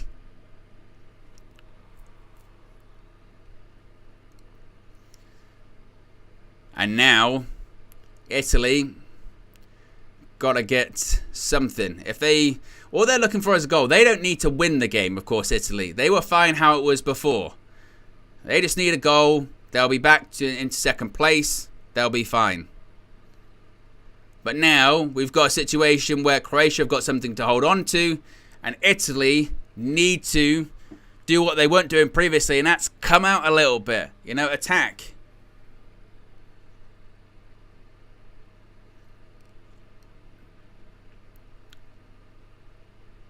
Look at this. Croatia playing out from the back. And it'll be interesting to see once again if the game opens up even more. Maybe Croatia might have some more opportunities. But that goal really felt like it came out of nowhere because, again, if you looked at the first half, they didn't really create all that much, Croatia. Then after they missed that penalty, you thought, no chance.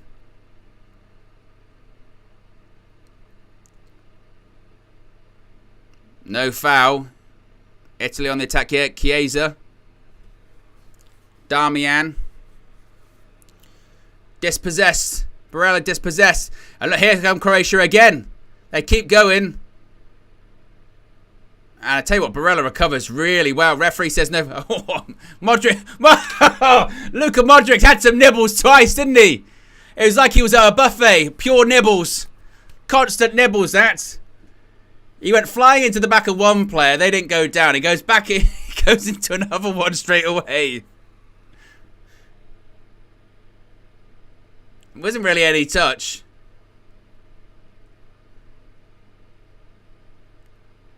But that's the thing about Luka Modric. For how sort of an elegant player he is, and obviously great control, great passer of the ball, he can be a bit nasty, which I think is what you need.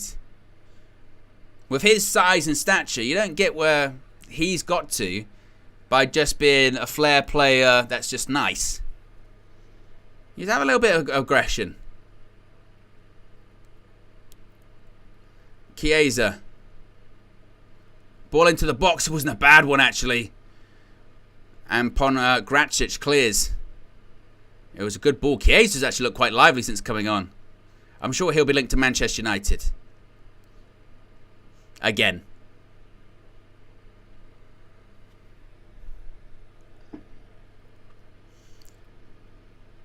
Corner to Italy.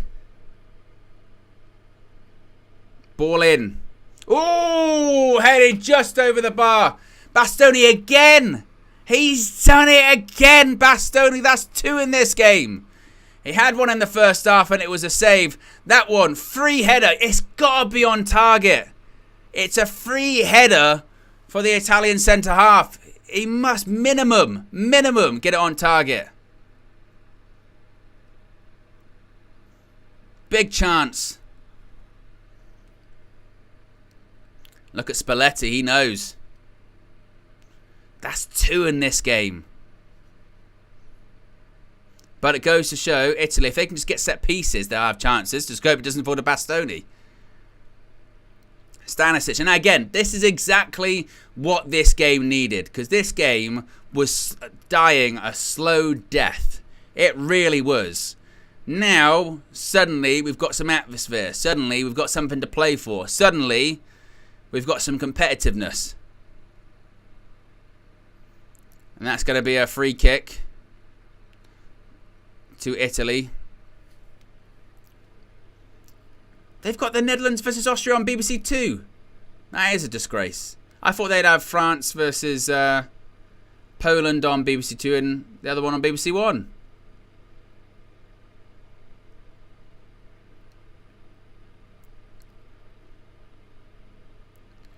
It's going to be Chiesa and Gavadio on the right-hand side for Italy. It's a good battle, as Danny Murphy says.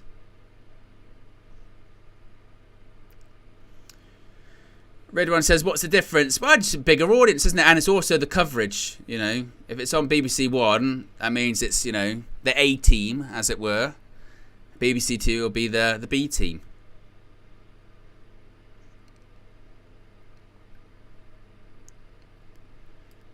Now, Italy, as you would expect, probably for the remainder of the game, or for the very least, however long they remain behind, will have a lot of the ball. Croatia getting into their defensive shape.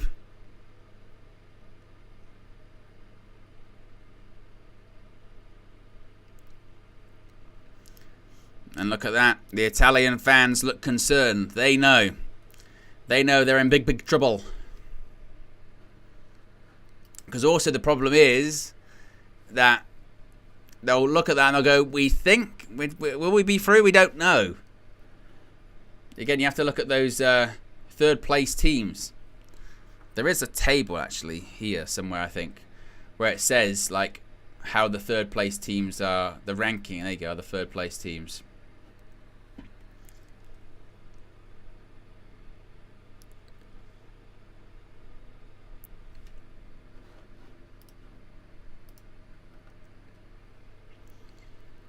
Italy bring the ball forward. Bastoni puts out to Chiesa. Good ball, good touch. Here's Chiesa. That's a corner. Will they be aiming for Bastoni again? Or is he going to head it over the bar? Or miss like he's done previously? Still 1-0 Spain against Albania. I tell you what, he's into the box there. Oh, it's a great save by David Raya. He should score.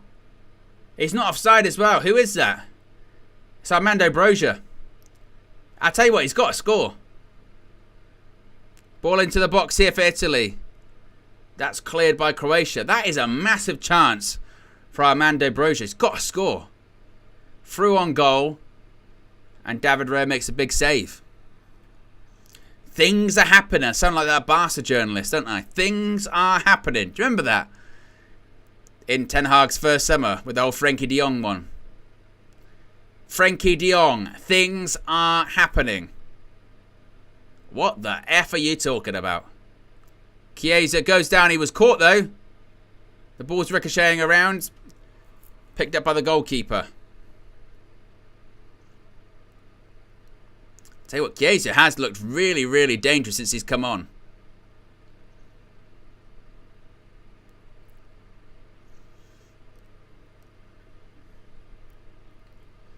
"65 minutes gone in both games. 1-0 Croatia, 1-0 Spain. Spain currently perfect, top in the group. Croatia currently in second place, 4 points. Italy currently third place with 3, with their future at the Euros undecided. Barella, as Jonathan Pearce would say, Barella on the ball. Of course, Albania bottom of the group with just a solitary point. That was a good touch by Damian. Calafiori. Edge of the box. Ball in. Towards the back post. Damian. Oh, blocked. Italy will get chances. They're already starting to turn the screw.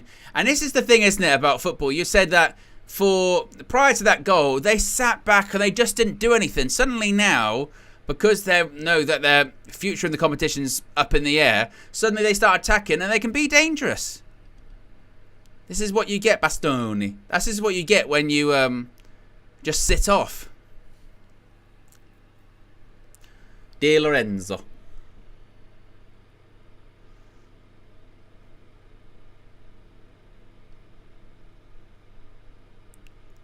Oof.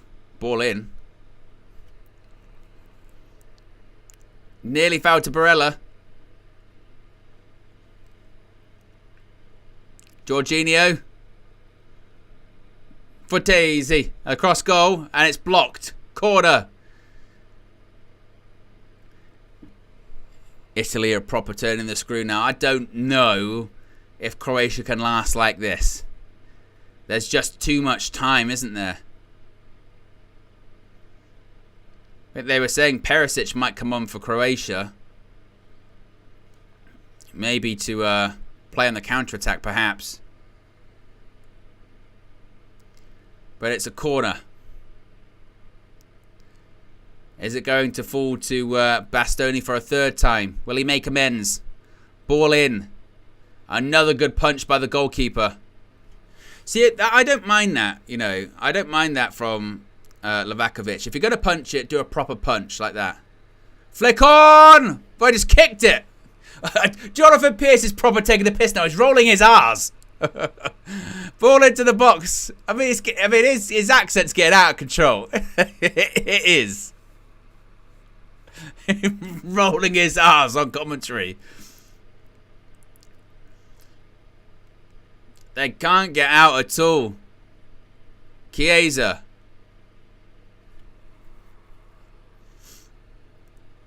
Barella. Jorginho. Di Lorenzo. Let's see. Oh, honestly, Jonathan Pearce, man. What are you doing? I swear they've been getting worse as the game's gone on. Chiesa. He switched sides as well. He was previously on the right, now he's on the left.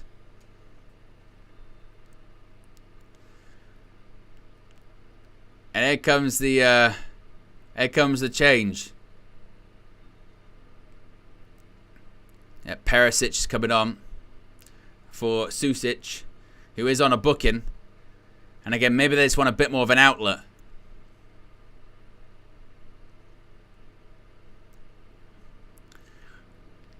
So the old generation, they're all on. Modric, Brozovic, Kovacic, Perisic.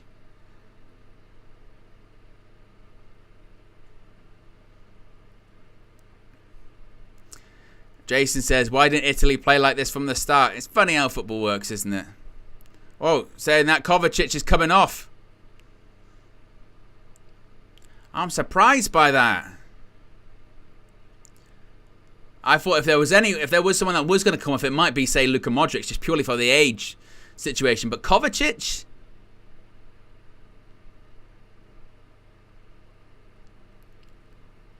Ball in. Cleared. 20 minutes left. Jorginho. Fizzed into the attacker. Tries to hold up the ball. Gives it back. 20 minutes remain. As things stand, Croatia going through in second place. They always find a way. You do feel like, though, that Kovacic sub, that might be the one that if Italy do equalise or even go on to win the game, people will look at the coach and say, that was the one. That was the sub that maybe was the error.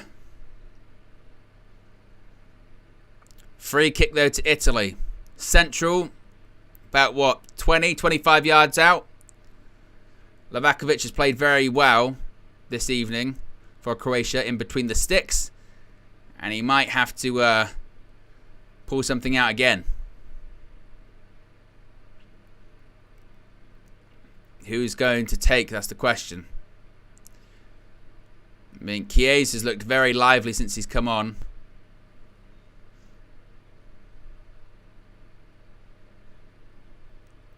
Still 1-0 Spain against Albania, as one would expect. They're actually bringing on some big players now. Morata, Lamine Yamal coming on.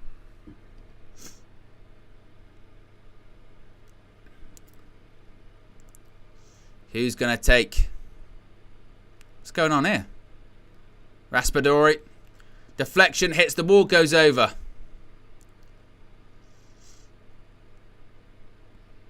Wall does its job.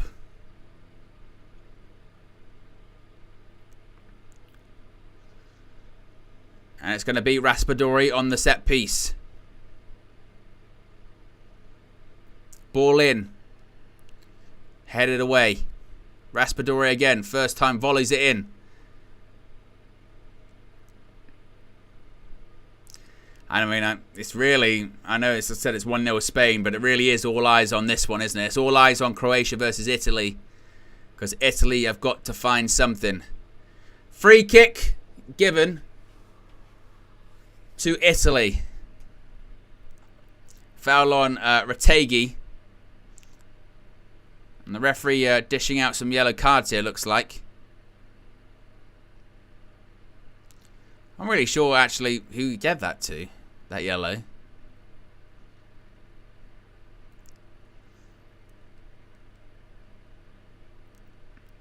Jorginho. I mean, Italy, again, the biggest frustration you'd have if you were an Italian fan is just, where was this? Where was this team? They look so much more dangerous. They're dominating possession.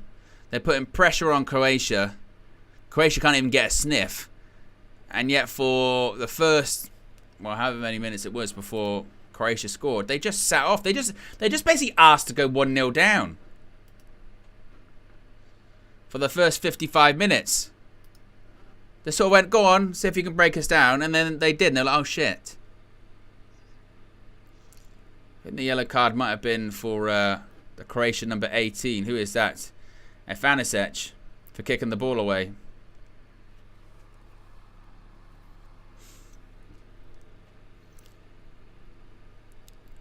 And Raspadori on the ball now. It's going to be a throw-in. Well, yeah, Danny Murphy's going, I think Croatia looks set for keeping what they've got. Well, obviously, Danny. I think they can't believe they've actually scored. Raspadori's off. Skamaka's on. Just over 15 minutes remain. I don't think there'll be a huge amount of stoppage time either.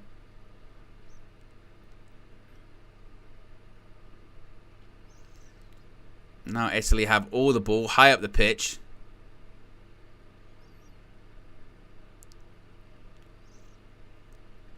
Jorginho.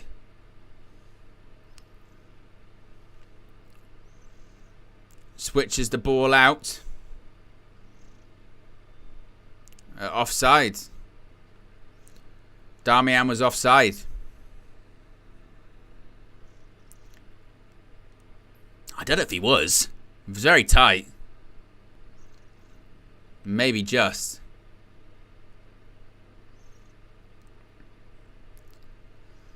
Spalletti looks pensive. And it's going to be a free kick that Livakovic is going to take. Both games currently 1-0. But as I mentioned, the Spain game is largely irrelevant at this point. That's going to be a throw-in for Italy, deep in their own half. The highest up the pitch Croatia have probably been since they scored that goal 20 minutes ago. 15 minutes remain.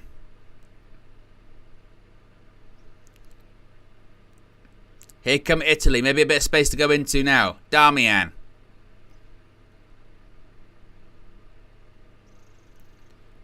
Oh, nearly a bit of an error. Jorginho.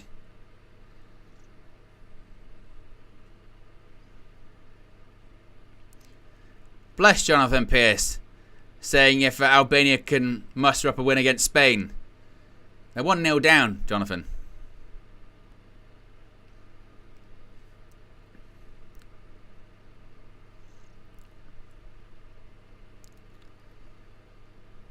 Good ball. Nearly loses it. Oh, he might be in. Is he offside? He cut to back. Just nobody there. And then the referee puts up his flag. Flag goes up. I mean, again, the expectation would probably be that Italy would go through. I mean, as things stand, as I mentioned, Italy on 3 points with a -1 goal difference. Again, I don't I don't know what the... Right, here we go. Rules for classification. So, of course, first is points. That's goal difference, right. So, goal difference is ranked second when it comes to the ranking of third-place teams. Right.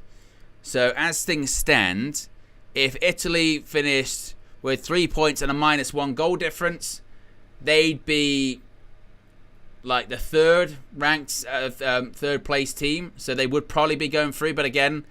We're still waiting on, Austria, Slovakia, Slovenia all to play. So there's still a lot.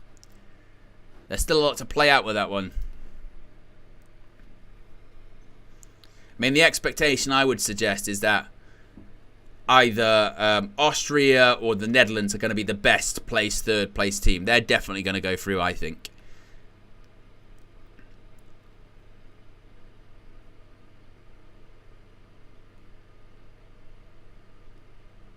Oof. 12 minutes remain. Throw-in. Kramaric is going to take. Referee just telling Croatia to hurry up the game. Albania, they're still trying to turn the screw. They had a shot deflected. Swept up by David Rea. That's cleared by Bastoni. By now Croatia have the ball. Gavadio. Gavadio again. So far, that Kovacic substitution hasn't hurt Croatia too much. Stanisic. It's a rare bit of possession that they just haven't had for the last sort of 20 minutes. There's Brozovic. He's actually played very well. Brozovic, ball in. Oh, it's a great cross too. That was really good defending by Bastoni. The striker was right there. Let's have a look at this. It's a great ball. Look at that from Brozovic. A teaser. And Bastoni just takes it off his head. Good defending. Looks like we're going to get another substitution for Croatia. Coming on looks to be Maya. And Modric is going to be coming off. Which does make sense because, of course, you need legs. Modric's giving a bit of a pep talk to Perisic.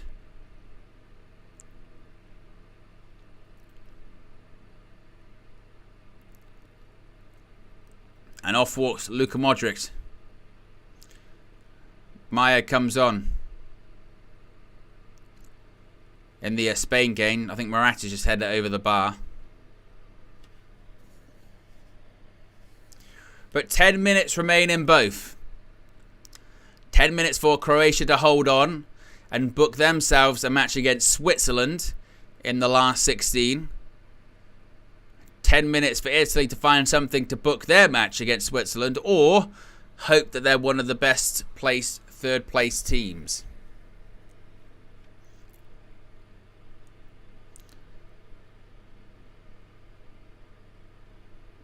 What are they looking at here? They were trying to complain of maybe a bit of a high boot by Calafiori. Looks like we're maybe going to get more subs from Italy.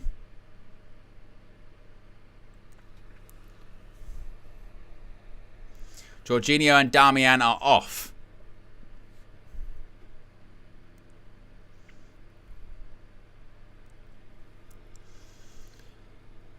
Fresh legs are maybe more of an attacking threat for Italy. Maybe.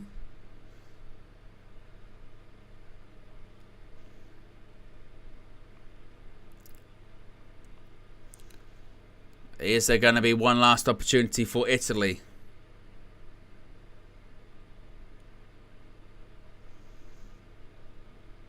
It's interesting actually, isn't it? Because, whoa, we had a nibble. That's another nibble right there. That's going to be a booking. Stanisic. Let's have a look. Yeah, it was a booking. Yeah. Another booking for a Croatia. Just slides in there. Let's have a look. Not a huge amount of contact, but Slides in from behind. Can't do it in the modern game. 8 minutes remain. But yeah, it's interesting because obviously Croatia scored. Then for like 20 minutes, Italy just dominated the play. But now Croatia have suddenly got a bit of a second wind. Here comes Stanisic. But suddenly Croatia are managing to actually manage the ball a bit better. Which I don't think many people expected. Maya. And I did mention, I think in the last like 3 meetings in the last 3 meetings in major competitions, I think Croatia are unbeaten against Italy. It looks like that might continue.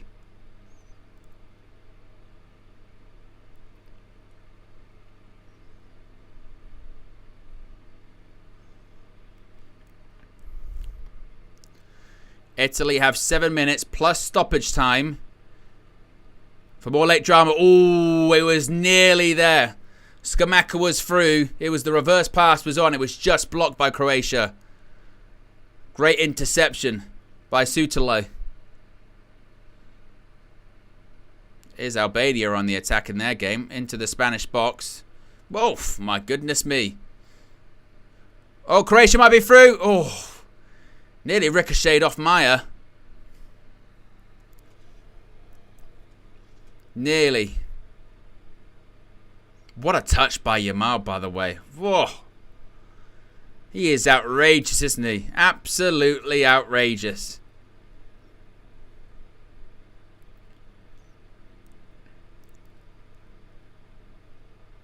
As the nerves continue to jangle.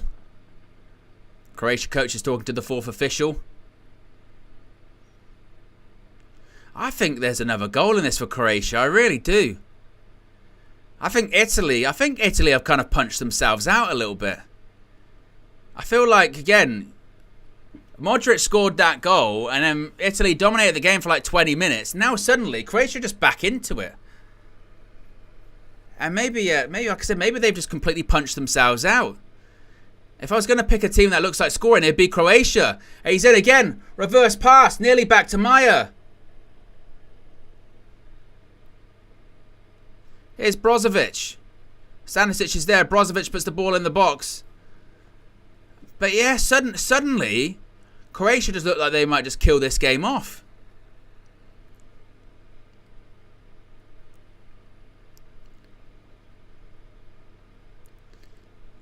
Maybe Italy can find something, but I mean, what you will say is, look, if you look at the screen right there, Italy are playing what looks to be like a 4-2-4 or something like that.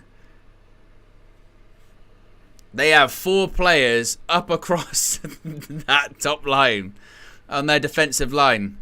They've got sort of 2 on the centre backs, or maybe 3 on the centre backs. There's a lot of players up the other end of the pitch for Italy. And that's cleared by Brozovic.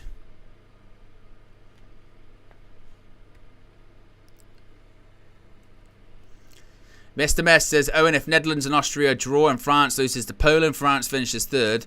And so far they've only scored once. Have they? What's the France's scores?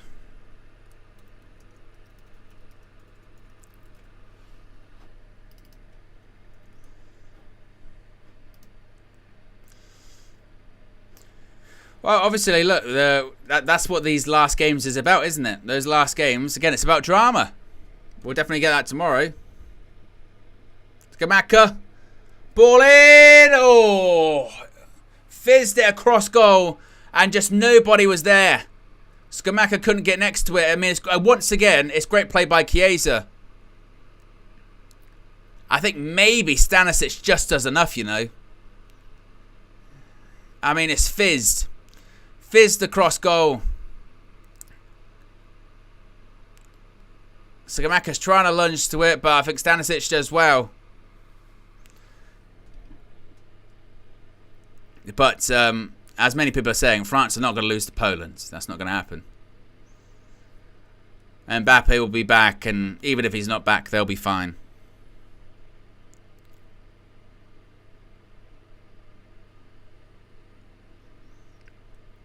Stanisic, I think maybe he's gone down.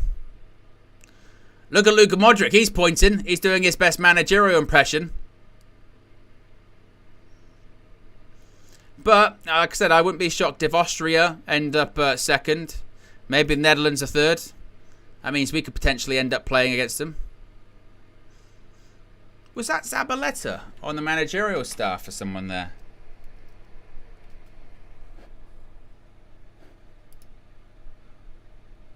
Who is he? He's Albania's assistant manager. Wow, you learn something every day. I had no idea. Pablo Zabaleta was the assistant manager of Albania. And the head coach is Silvino. Unbelievable.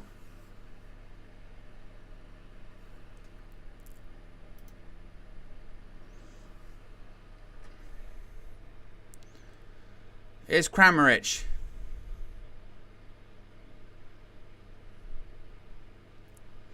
Stanisic. Maya. Stanisic again. Good pass by Brozovic. Brozovic's been really good. Stanisic. Oh, he's just made a complete mess of it. Tiredness. Very, very tired man, that Stanisic. Look at this. Tries to just a little Cruyff turns. Not sure what he's going to do. And, yeah. Indecision leads to a goal kick. Kramaric coming off. Juranovic is coming on. And it's going to be interesting to see how much stoppage time is going to be added on here.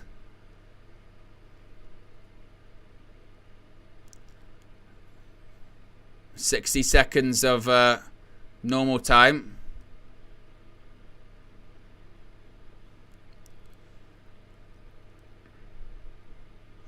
Of course, Italy, defending champions. Remarkable. Oof, a bit of a short pass. Donnarumma clears.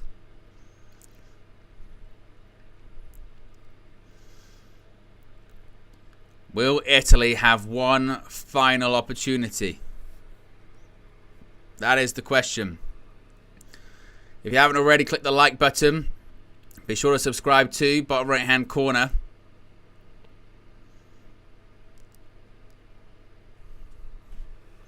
Is this going to be the moment for Italy? Calafiori.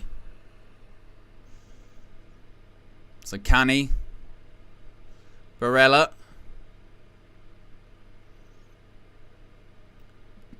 Eight minutes. 8 minutes of stoppage time. What is that based on? Am I misremembering something here? 8 minutes. I'm just trying to think. Was there like a really big stoppage? I mean, I suppose there was the penalty, but not 8. That wasn't an 8-minute decision, was it? 8 minutes.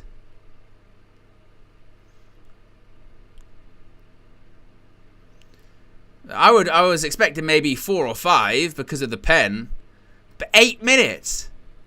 My word. Brozovic has been booked. I'd say, well, if Italy score Croatia, you'd be pissed, wouldn't you? You'd be like, 8 minutes. Where on earth you found that? Scamacca. Stanisic clears.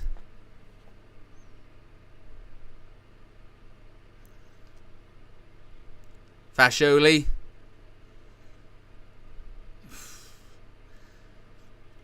It's going to be a long stoppage time. I mean, Croatia are camped out on the edge of their box.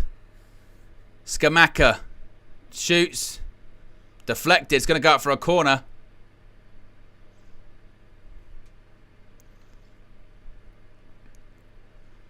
It was the tackle from Brozovic. Of course, we have seen the biggest opportunities for Italy in this game come from set pieces. Bastoni, 2 big misses. Luka Modric looks on from the touchline inside their dugout. By the way, the stuff being thrown down again is ridiculous. Gavadio. Good pass. Brilliant pass by Gavadio. Ah, well done. That's got to be a foul. Yeah, Calafiori. Stupid. Don't need to do it. Just pure frustration. You allow Croatia to waste more time. It's a booking as well. Shoves him in the back. Very silly by Calafiori. And also misses the next match. Chances are Italy are probably going to go through. And now you're going to miss the match just because you were being stupid. I look at Spalletti. He's furious. He looks absolutely furious. I don't know if that was towards Calafiori, but he was screaming at someone. And he gave him these proper crazy eyes. Levakovic goes long for Croatia.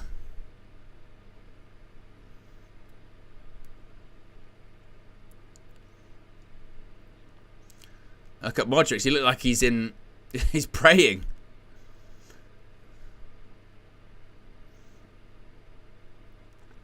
Five minutes of the 8 remain.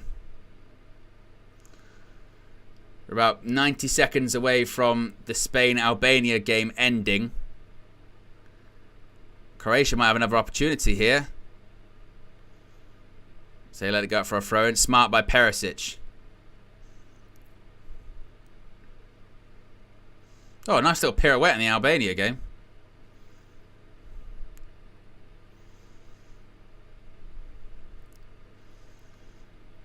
Throw into Croatia. Trying to eat up as much of the stoppage time as they possibly can.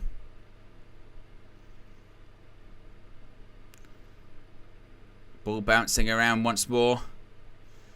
Goes down. Free kick to Croatia.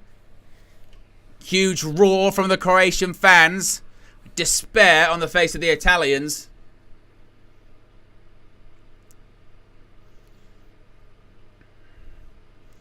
Again, there'll probably be a feeling that Italy most likely will go through still, being one of the better third place teams, but it means they're likely to get a very unfavourable draw.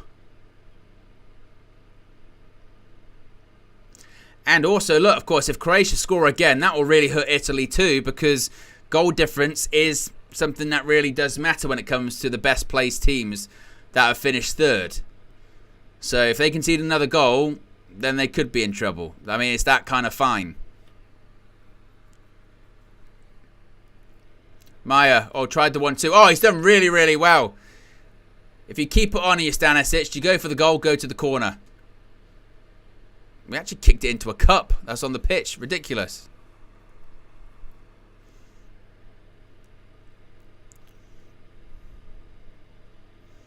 Done well. Oh, hooked across goal.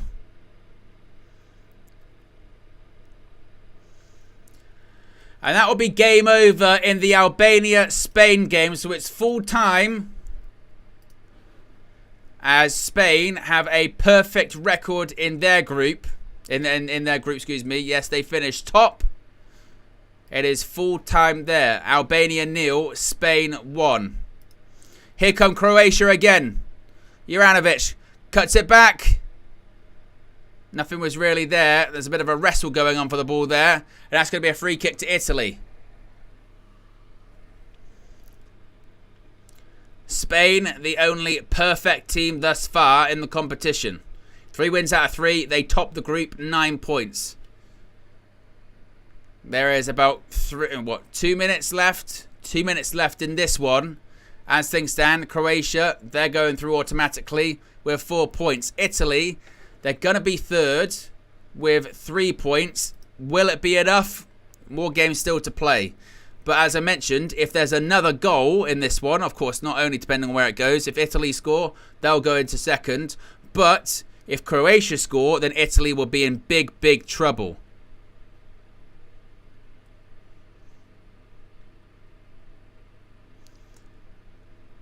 That'll be a throw-in.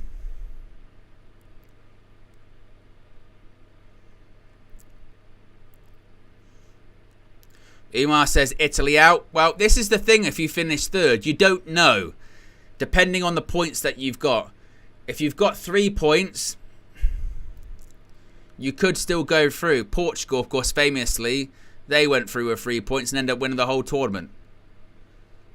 So it depends. It depends on your points. It depends on your goal difference. Opportunity here. Ooh, referee gives it as a foul on Bastoni.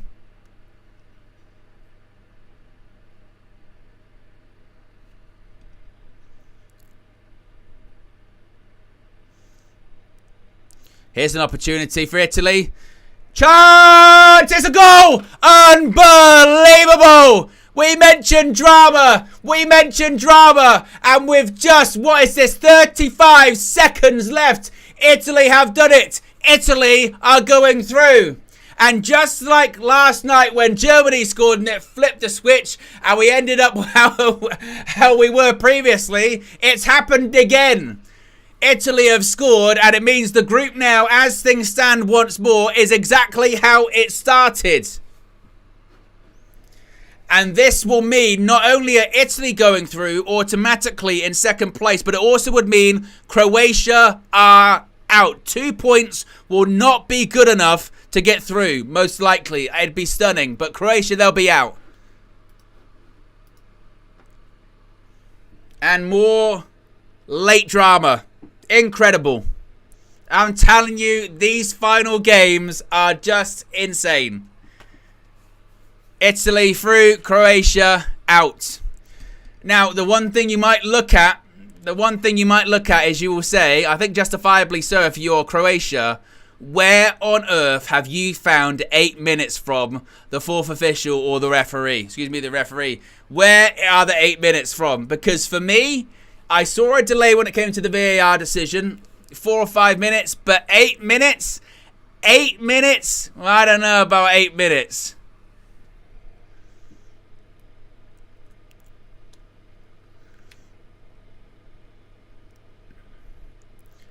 And that's it. He's blown the whistle straight away, the referee. Incredible.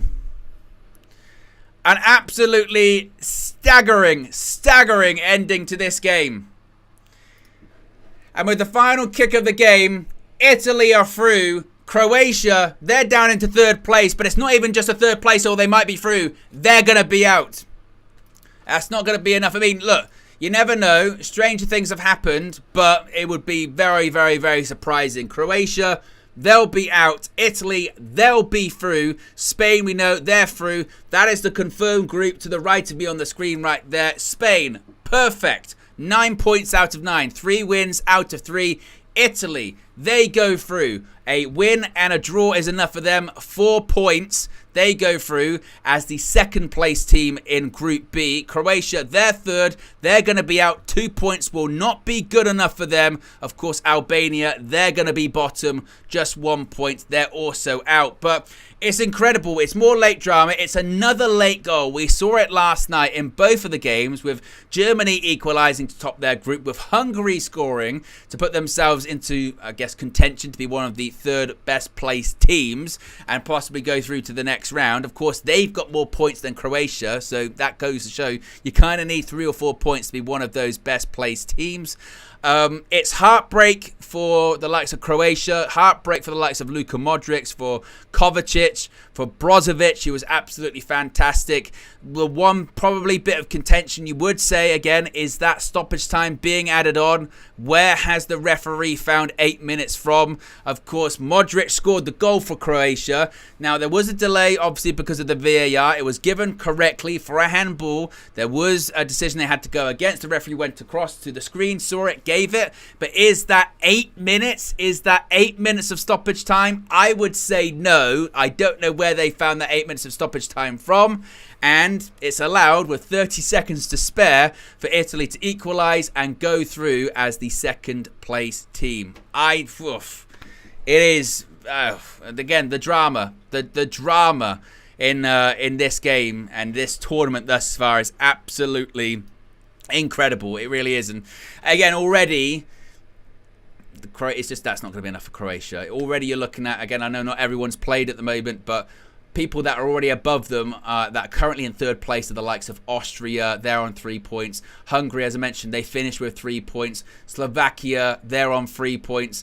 There are a lot of teams with better points already, and also even the ones like Slovenia, who of course are in England's group. Yes, they're on 2 points, but they'd have to have a swing of 3 less goals or concede 3 goals, and England then putting 3 past Slovenia. That's just not going to happen. So Croatia, they're going to be out. And when it comes to the ties for the next round, we can actually have a look at this once more because some of these are starting to populate now. The one confirmed one, I mean, obviously we know that Spain, we knew they were through. They're going to be facing third out of A, D or F, or one of the third place teams. Germany, we know they're through. They're going to be facing the runner-up of Group C. That's England's group. We know Portugal also through. They're going to be facing a third place team from A, B or C.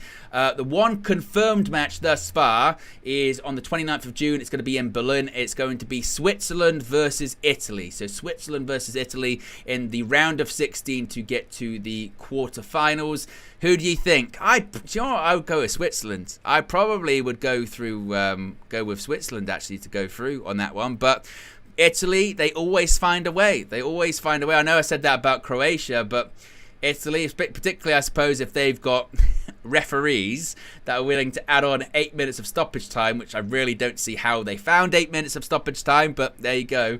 They found their way through. So they have qualified second place. They'll face off against Switzerland for a place in the quarterfinals. And again, the drama involved in this European Championship is just incredible, and I suppose that's why they are the European champions. That's why they ended up defeating England last time in the final, because they always find a way. Just when you think they're going to be going out, something happens. Absolutely staggering. So there you go, guys. Big up. Appreciate everyone that's joined in. Appreciate everyone that's tuned in. I'm telling you, these final matches in the group stages are just unbelievable, aren't they? And they're so good. We're going to be doing it twice tomorrow. Obviously, there's going to be Group D. That's going to come to a conclusion at 5 o'clock. I'll be live just before 5. And then, of course, I'll also be live just before 8 for Group C to come to the conclusion, see what happens with England too. We'll be live, as always, tomorrow morning, 9 a.m. Flex and myself. It's Tuesday. You know what that means. I think that also means a Flex and KG show at some point tomorrow. I think it might be between the... It might be between the 2 sets of Euro matches, which would probably mean that Flex and KG show is probably going to come out at like 6:45, 10 to 7, something like that. So just before you see England play tomorrow, you'll get a Flex and KG show. So if you haven't already, be sure to subscribe, because big day coming up tomorrow, and you don't want to miss a single thing. Appreciate everyone that tuned in this evening. I'm out of here. Peace. The drama.